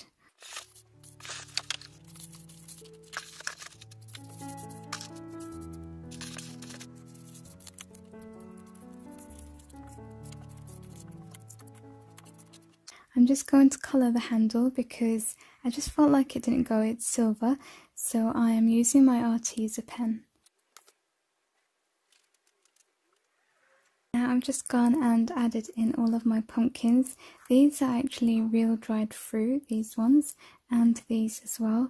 These have just been painted. For the final thing, I have decided to make a small sign for the wagon. I've just got this off Google and I shrunk it to different sizes so I can have a look at what matches, and I think I will go with this one. So we're just going to cut it out and stick it down with my glue stick.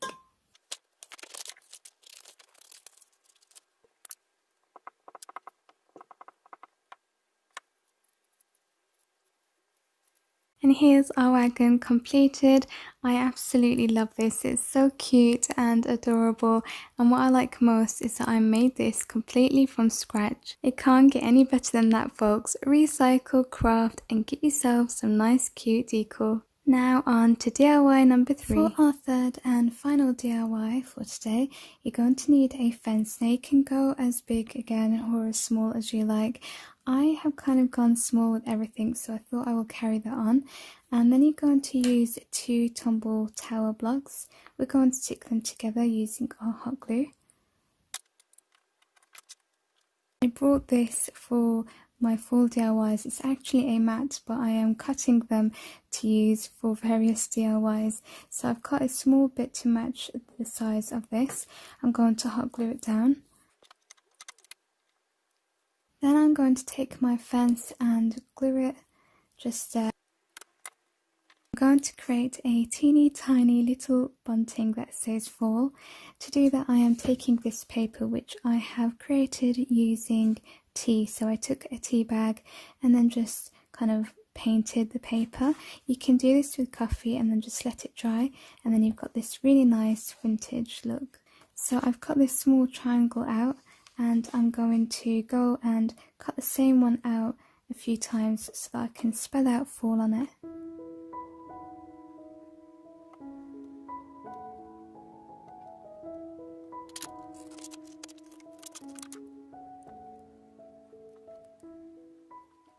For the next part, you can do this with stamps, you can do this with a Sharpie pen by hand. I'm going to use these dry transfer letterings to spell out fall onto my bunting. And look at how neat and tidy they come out. Sometimes I do prefer using these because the stamps can just get a little messy. It doesn't come out as neat as this. You just peel it to reveal your letter. So we've got 2 L's to go.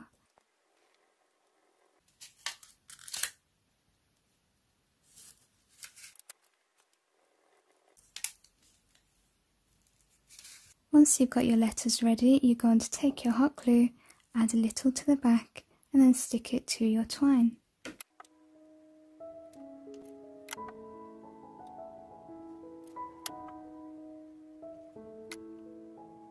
Now we're going to stick this to our fence, and I was debating whether to stick it straight or make it a little fun and stick it like this. I felt like I had some difficulty seeing the bunting on the fence because, as you can see, it's kind of the same colour, so I'm going to add to the fence using my acrylic painter. Hopefully that will help the bunting stand out.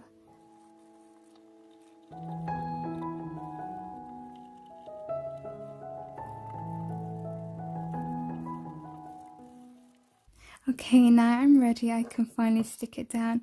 I think that really did help. I'm going to add some orange dried flowers to the side.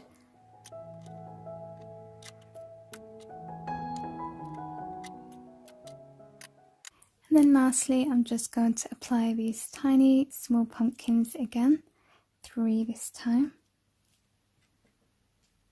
And here's the third and final DIY for today. I feel like this piece is pretty simple but effective. I really love how the bunting came out, especially the lettering. It's really nice and bold. These DIYs really do put me in the autumn vibes mood. You're going to start off with a frame. I have this one here, and this was just $1.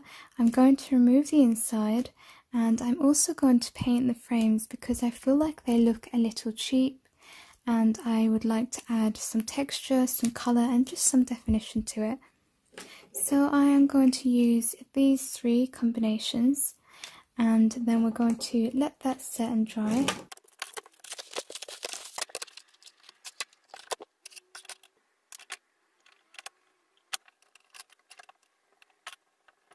So I'm just going in with my second colour now, and we're just going to blend it in so it kind of looks a little rustic and a bit more like wood. Okay, I'm done painting my frame, so I'm just going to set this aside to dry, but this is definitely something that I recommend doing if your frames look a little cheap. If you get them from dollar stores, for example, you can make them just look a little bit more expensive by painting them and adding texture to it. Now, as I mentioned, I'm going to be removing the inside of the frame, and I'm adding in this. Now, I printed this off Google. I just typed something in like wood texture, and I got the one that I wanted, resized it to make sure that it fits my frame, and I printed it using my A3 printer onto some card. So I'm just going to size it up, cut it out, and then we're going to stick it inside the frame. So now I'm just going to peel this off so that I can measure. Now I'm just going to stick it down with my glue stick.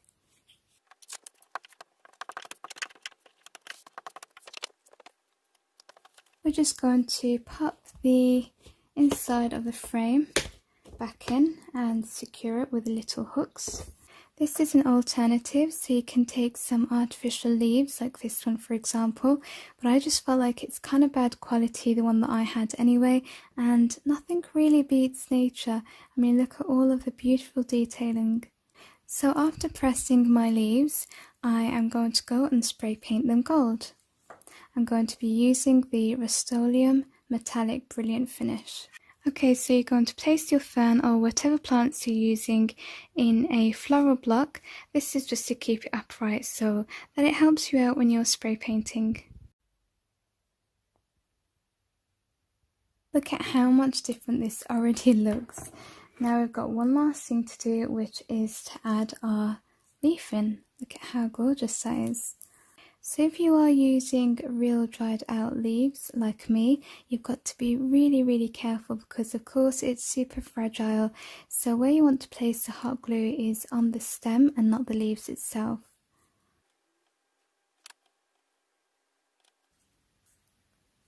Another good thing about adding the hot glue to the stem and not the leaves is that it keeps it looking 3D and very much alive. And here's the first DIY completed. Look at how beautiful it is. Simple is more. And all you really need for this piece is a cheap frame and some spray paint.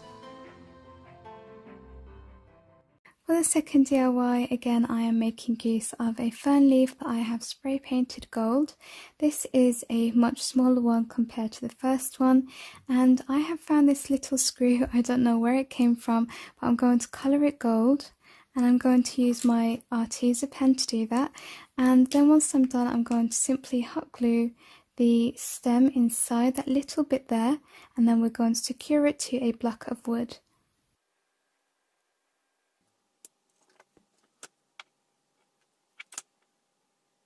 So I've just gone and cut a Jenga block with my saw and then I sanded it to smooth it off. Okay, so I have my plant with the little addition on the bottom there, and I'm just going to hot glue in the centre, and then you're literally done with this DIY. And here's the second DIY completed.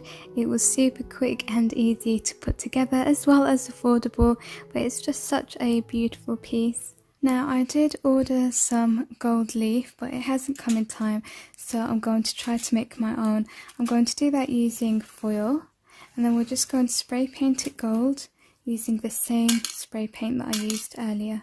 I'm going to begin by wrapping my stone in some foil.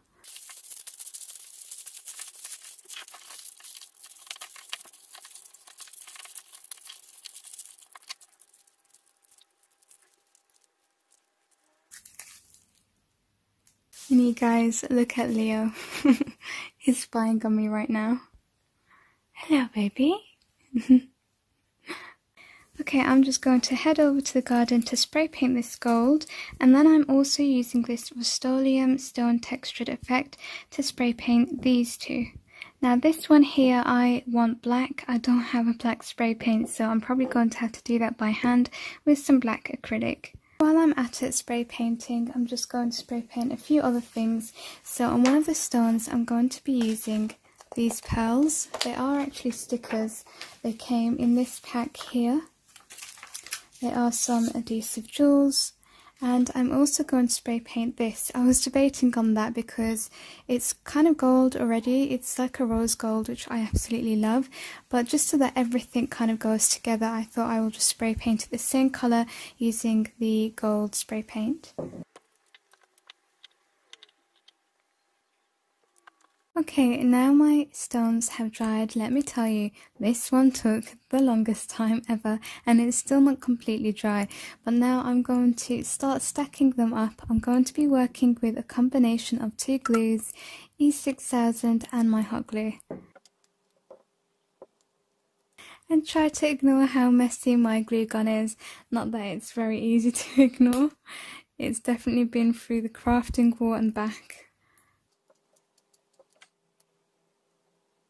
Now the black one, I didn't bother with painting the bottom because you can't see it.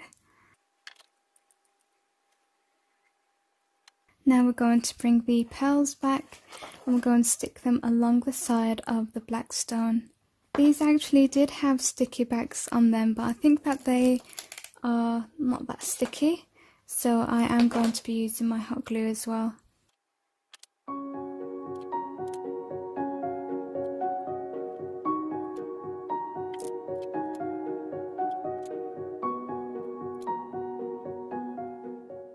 Now we're adding the final stone.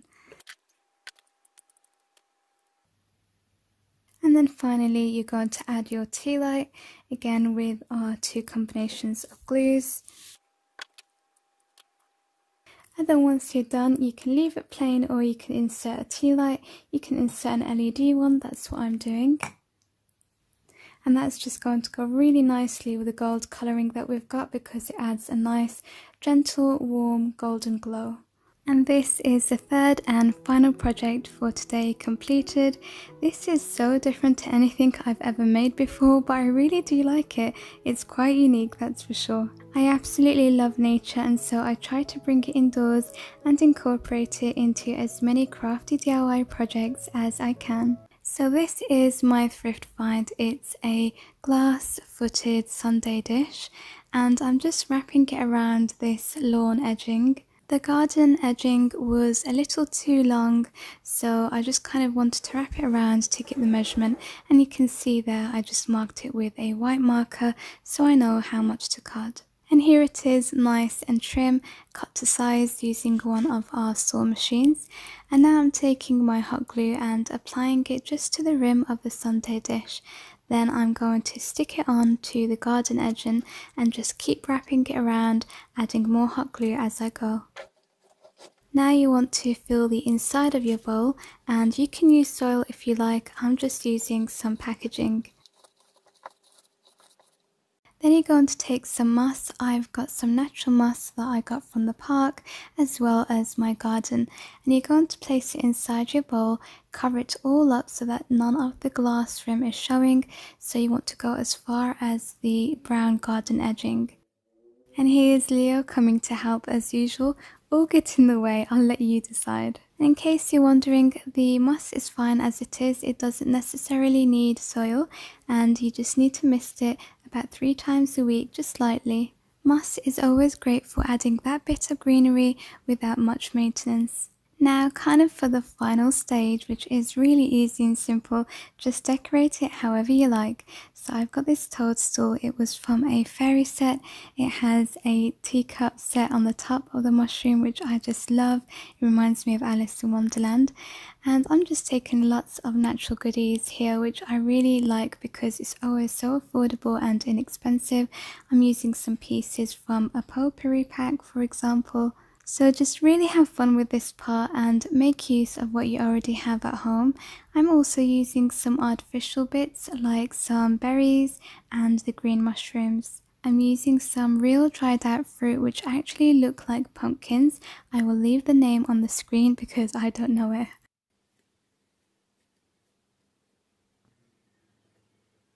And then for the final touch, you can take a fairy, a gnome, anything that you like. I've got this gnome and I haven't got to use him yet, and I just thought he looked perfect for this project. I'm not going to use hot glue to stick him down just so that I can remove him and use him for other things later on. So I'm using this sticky foam pad and it really did the job. Next you're going to take some twine, and this is optional, but you can wrap it around the garden edging and then you can make a bow in the centre. There was one thing missing, so I headed down to my garden and I picked out a nice leaf that I thought would match in size and colour. Once I was back in my craft room, I took the leaf and I just slipped it through the twine bow in the centre. This is just extra, but I took my gold Sharpie pen and I coloured in the silver wire. I just felt like it was standing out a little bit too much and I wanted it to match with all of the autumny colours. And here's the final project. I'm so happy with it. I really love rustic, nature-inspired DIYs, but it's super cute and adorable as well. What I really love about this is that the foundations were made using a sundae bowl. I mean, who would know? I'm going to be making a full gnome. You can also use this for Halloween, but I will be making a witch gnome after it, which would be more suitable. So you're going to start off with a card. This is going to be the foundation for both our gnomes. I'm going to take some napkins, these ones here. I thought they are quite nice for fall and autumn. So what I'm going to do is just stick it down with my glue stick. You can use Mod Podge, and then I'm going to create like a cone. So when you get your napkin out, you want to remove all of the other layers so that you've just got one layer. Sometimes they have 2 or 3. This one's just got 2.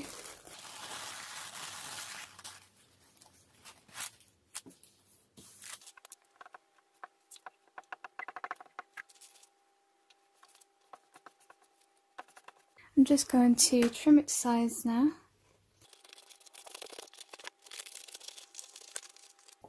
And now we're ready to create our cone. So I'm just rolling it up again, and then we're going to glue it.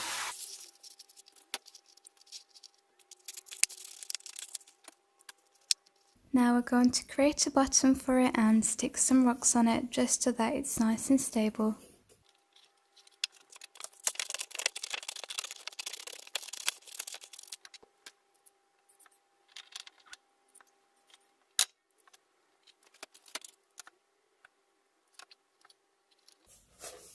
Now to make the hat, I'm going to make use of the card that I've already cut. I'm just going to cut across it and make another cone. Then you want to cover the card with some material. I've got this burlap. So we're just going to stick it down, cut its size and then stick it down.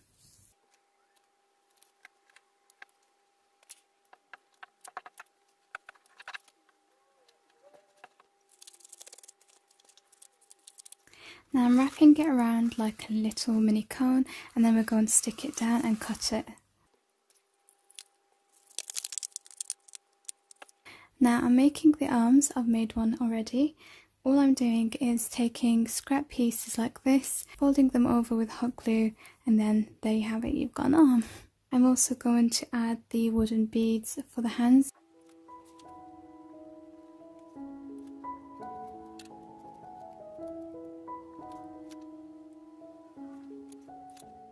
Now I'm just adding a little bit of detail to the bottom of the hat. I'm using this twine. I'm just going to cut its size.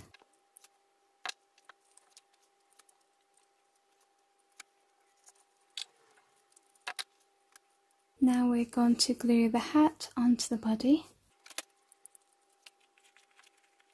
And then the arms on the side, just underneath the hat.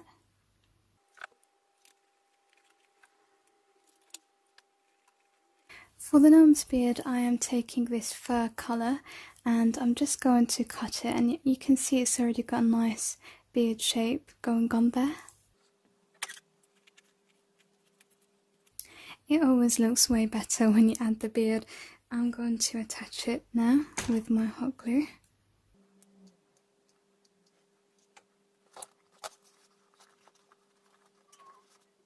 I'm going to be making the gnome's nose using clay, and you can just use a wooden bead, a pom-pom, anything really that you have that just looks like it can fit for a nose.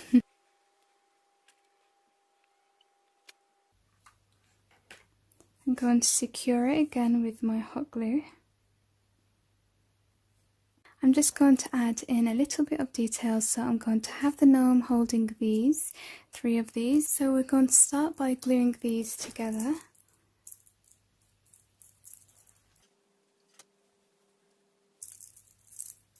And now we're ready to glue them onto his hand.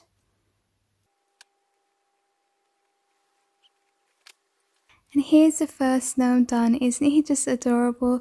I was actually going to stick a little miniature pumpkin in his other hand and a golden brooch to his hat, but I just looked and thought it was maybe too much, so I took them away and I decided that less is more. For our first Kirkland dupe, I am going to use this wood log. So I'm going to show you the photo of what I'm trying to copy to the best ability with the things I have at the moment on hand, just so that this can be as cheap as it can be. So I will insert the image over here, and we are going to start with this. As you can see, you do need a wood log, and then I'm going to take some material and I'm going to use my plate just to draw a nice circle. So we're going to draw along the plate, cut it out, and we're going to stick it onto the wood log.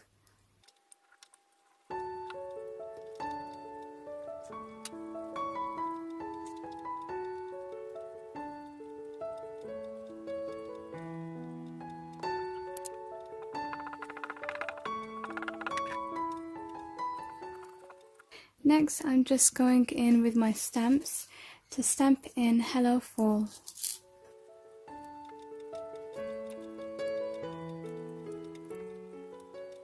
Now I'm just cutting them out so that I can arrange them a little bit neater. Now I'm just using my sticky foam pads in the really small size to stick onto each letter, just at the back of each letter that I've stamped, and then I'm adding them to the pumpkin or the wood log.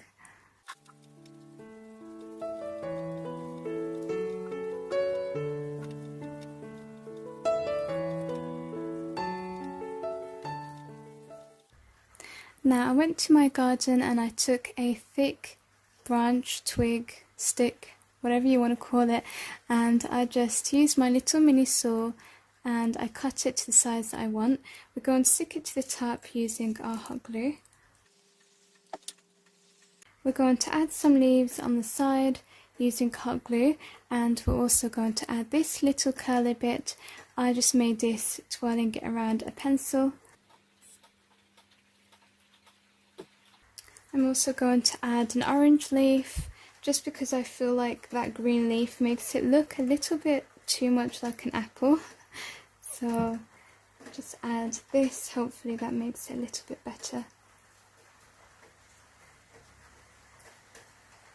So this is our first DIY done. Let's move on to the second, and I'll show you how it all looks at the end of the video.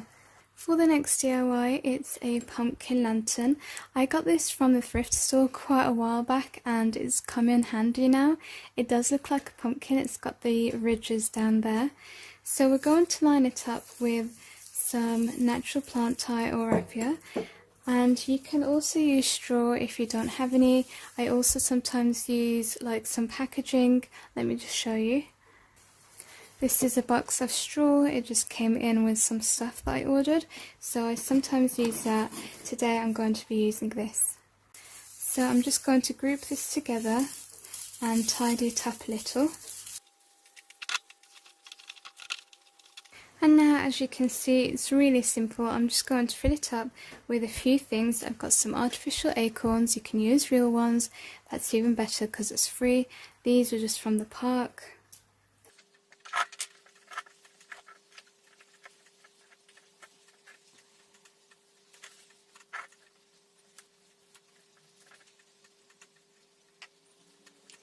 I added in some of these gold faux berries. They're actually styrofoam, you can see there.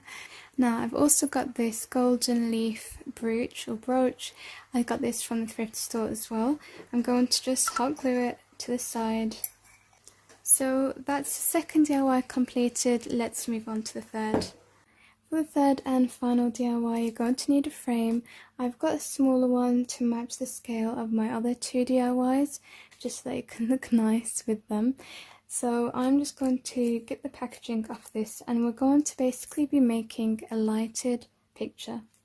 Now I'm just going to quickly paint this frame so that it can match the colour of my wood slice slug pumpkin. This is a bit purpley, I need it to be kind of more brown.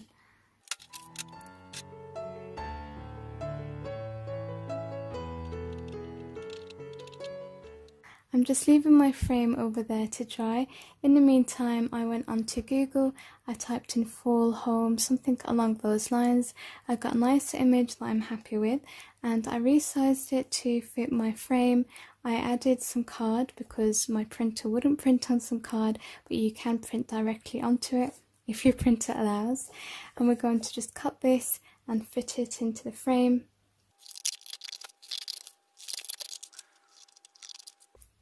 So here's my image cut size, and I've removed all of the backing from my frame. I'm just going to glue this directly on the back here. So I'm going to go without any frame, it's just going to look like this. I'm going to just attach it using hot glue. I'm just going to sand the frames a little bit.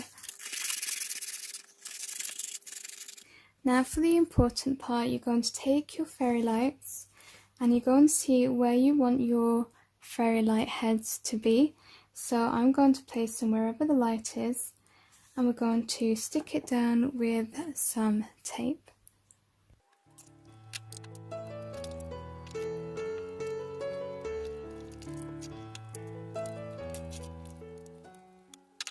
I definitely advise to try to get an image with lights like on the actual image so that it really does look nice when you've got the fairy lights in place, and it's going to look a mess at the back, but don't worry, no one's going to see that. For the final touch, I have just taken a wood embellishment and I've just gone in with my Sharpie pens and acrylic painter pens just to colour it in. I've added foam pads just at the back here, and I'm going to add it right on the corner there. These are really simple to make, inexpensive, they're great to sell, great to gift, and great as decor. And I love that it looks so nice without the light, but when you turn the light on, it just looks amazing. I'll show you now, but it's going to look way better when the room light is off. Look at how that illuminates. It's literally like someone is at home. Well, that's all of the DIYs for today. Let's have a look at how they all look together. So this is how all 3 DIYs look and come together. I'm really happy with them. I think this little lantern here is just so beautiful. It really does look high-end, and I absolutely love this frame and how it lights up. And of course with the frame you can go as big or as small as you like. Oh, and with the pumpkin I ended up removing the material. I don't know, it was just bugging me, and I do prefer the rustic look. So today I am going to show you 4 different ideas that you can use using the tumble tower blocks from Dollar Tree. Okay, so we're going to be starting off with DIY number 1. We're going to make a small miniature pumpkin, and you're going to need a formation to do this. So I will show you guys the shape. You might need to screenshot it just so that you can remember. And I have my hot glue gun on ready as well. So you're going to have 1 going this way, 2 going this way. Okay, I just brought you guys down a little bit closer so you can see. The next one, you want it to come like halfway, so you've got half going out and half going inwards. So we'll do that with the other one. And you're going to stick these down as you go. I'm just showing you, and then I will stick them down later. Then you're going to bring 2 other ones and stick them like this so that it matches the first one here.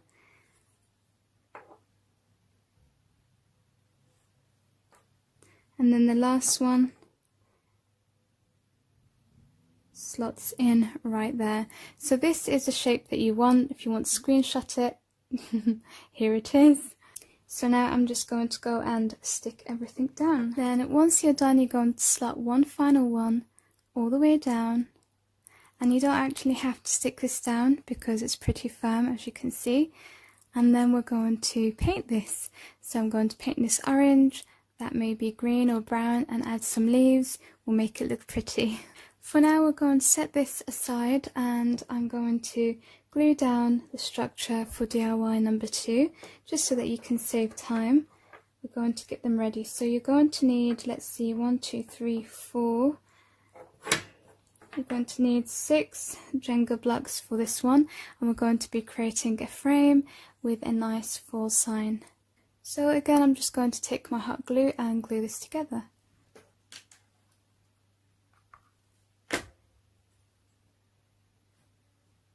And as easy as that, we have the structure for DIY number 2. So I'm going to set this aside and bring the structure for DIY number 3. And you're going to need 3, 4, 5 blocks for this one. Again, we're going to be creating another fall sign.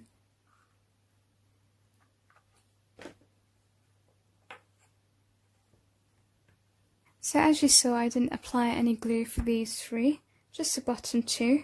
And if any hot glue does come out, I have my glue gun on low heat at the moment, so I just kind of like spread it out and then get rid of it so that there's no hard bits once I'm done. Okay, so for DIY number 4, you kind of don't really need to get the structure ready, so I'm not going to be doing that because you only need 2 tumble tower blocks. So we're not going to do anything for that. Let's go back to DIY number 1 now and finish our pumpkin. Okay, so I am going to paint it orange to begin with. I'm also going to try to add in some shading of brown. I'm going to be using some of my ARTEZA paints. I will link these for you in the description box if you're interested. Okay, so here it is. I'm just going to go in and add some of the brown paint. It is a little bit bright, but I'm really happy with the quality of the ARTEZA paint.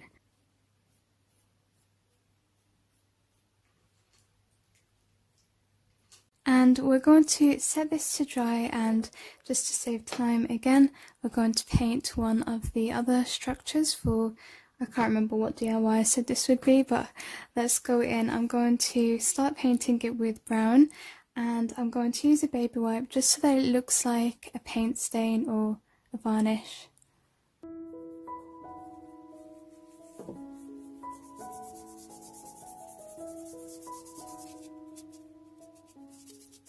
So here's my frame.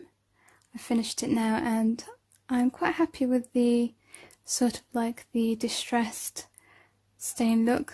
I am going to paint these the same colour, a brown. Set that aside to dry.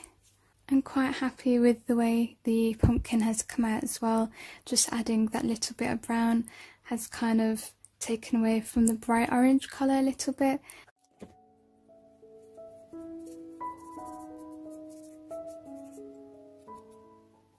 Now we're going to let all of these dry, and I am going to start measuring. So I'm going to be printing some signs for the frames that we're going to be making. So I'm going to measure the inside, look for a sign on Google, print it out onto some card, and I'm going to stick it down. And the same for this one here. You can make it as long as you like. So I'm probably going to go for something like this. So I'm going to measure in between here and find an image, resize it to fit the size. And then for this one here, we haven't painted it or done anything. That's because I want to print a wood effect image rather than painting it. So I am going to measure this as well so that I can get the right size for it.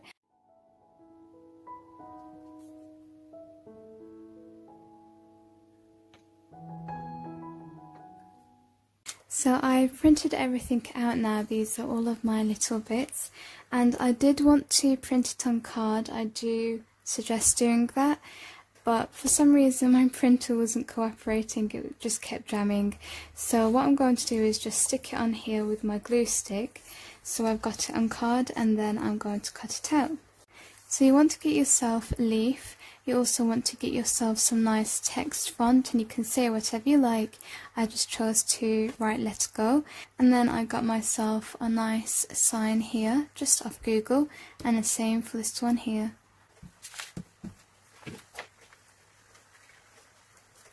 Coming back onto the pumpkin, it's all nice and dry now, so I'm just going to add a little bit of detail with some green artificial leaves.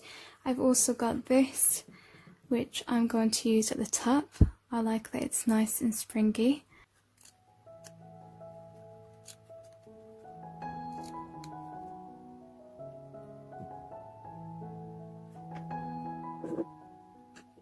Okay guys, we are done with the first DIY, the little mini pumpkin. Let's move on to the second.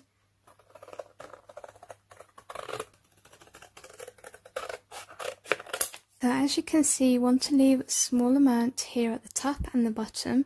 This is because we're going to stick the tumble tower just on top of there, and you don't want any of your image being taken off. So like if I didn't have the white bit there, it would be like that. So we want to just have as much of the image showing as we can. So we're just going to hot glue that in place. Look at how cute that is.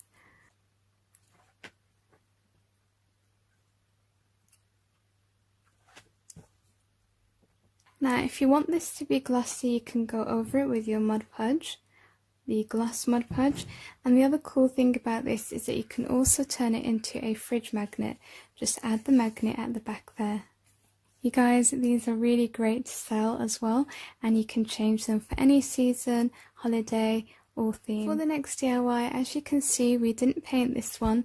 I wanted to go with an actual wood effect, so I have printed this onto some regular paper, and I've kind of made an imprint. You can see here I've just basically wrapped it around the wood so that I can have the correct size and measurement. So I'm just going to trim that now so that it can fit nicely. I'm going to use my Mod Podge to glue that down.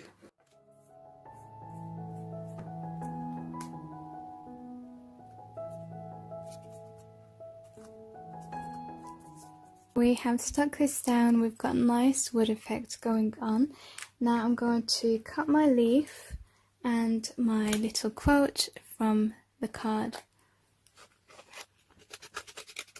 I'm going to stick the quote down with these sticky pads, the foam ones. It just gives it a little bit more height.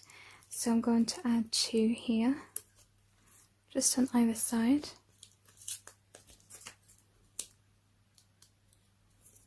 And you can secure these with hot glue if you find that they aren't sticky enough. Thankfully these are.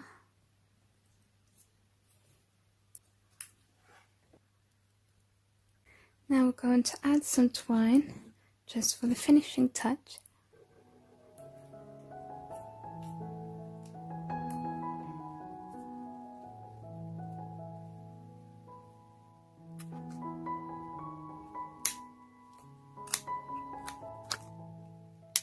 So here's our third DIY done. Really happy with that. That might be my favourite one, I'm not sure. I can't really choose at the moment. We've got one DIY left, so let's go. Once you've cut your picture out, we're going to stick it to the frame with our hot glue just on the back here. And you want to leave a white border around it so that you've got something to stick, just like we did on the other DIY. Okay, so you can leave off here and have a nice minimalist simple design, or you can add some wooden embellishments or toppers to it. I painted one here using my acrylic painter pens and some Sharpie pens as well. So I was thinking maybe that, but I think I'm going to go with it plain in the end. Another option is to stick, like I was going to cut this part here to stick just on the edge there. That kind of looks nice. This was just a pressed leaf and I spray painted it gold. The other option that you can do is take some fairy lights. That always adds some magic to it and it does make it look quite autumny. These are the wire ones, so you don't really have to stick them down. You can just sort of mold it to your frame like this. And then you can also add them at the back. I'm just going to place them anywhere just to show you. And the light comes through. I don't know if the camera's picking it up. You can see one here. And that one there. Let me move it around for you there. You can see that one. So yeah, I think I am just going to leave it like this. So let's have a look at how they all look together. I really love all 4 projects, but if I had to choose, I think that I would say that the Let Go and the Hello Autumn sign are my favourites. Let me know which ones are yours in the comments. I like to create things that you can sell, use as decor or gift, and I think that these crafts definitely suit all of those things. I really wanted to make this video because I know Jenga blocks are so accessible, so you can really recreate these. I hope that you have enjoyed all of these ideas. Thank you so much for watching. Bye!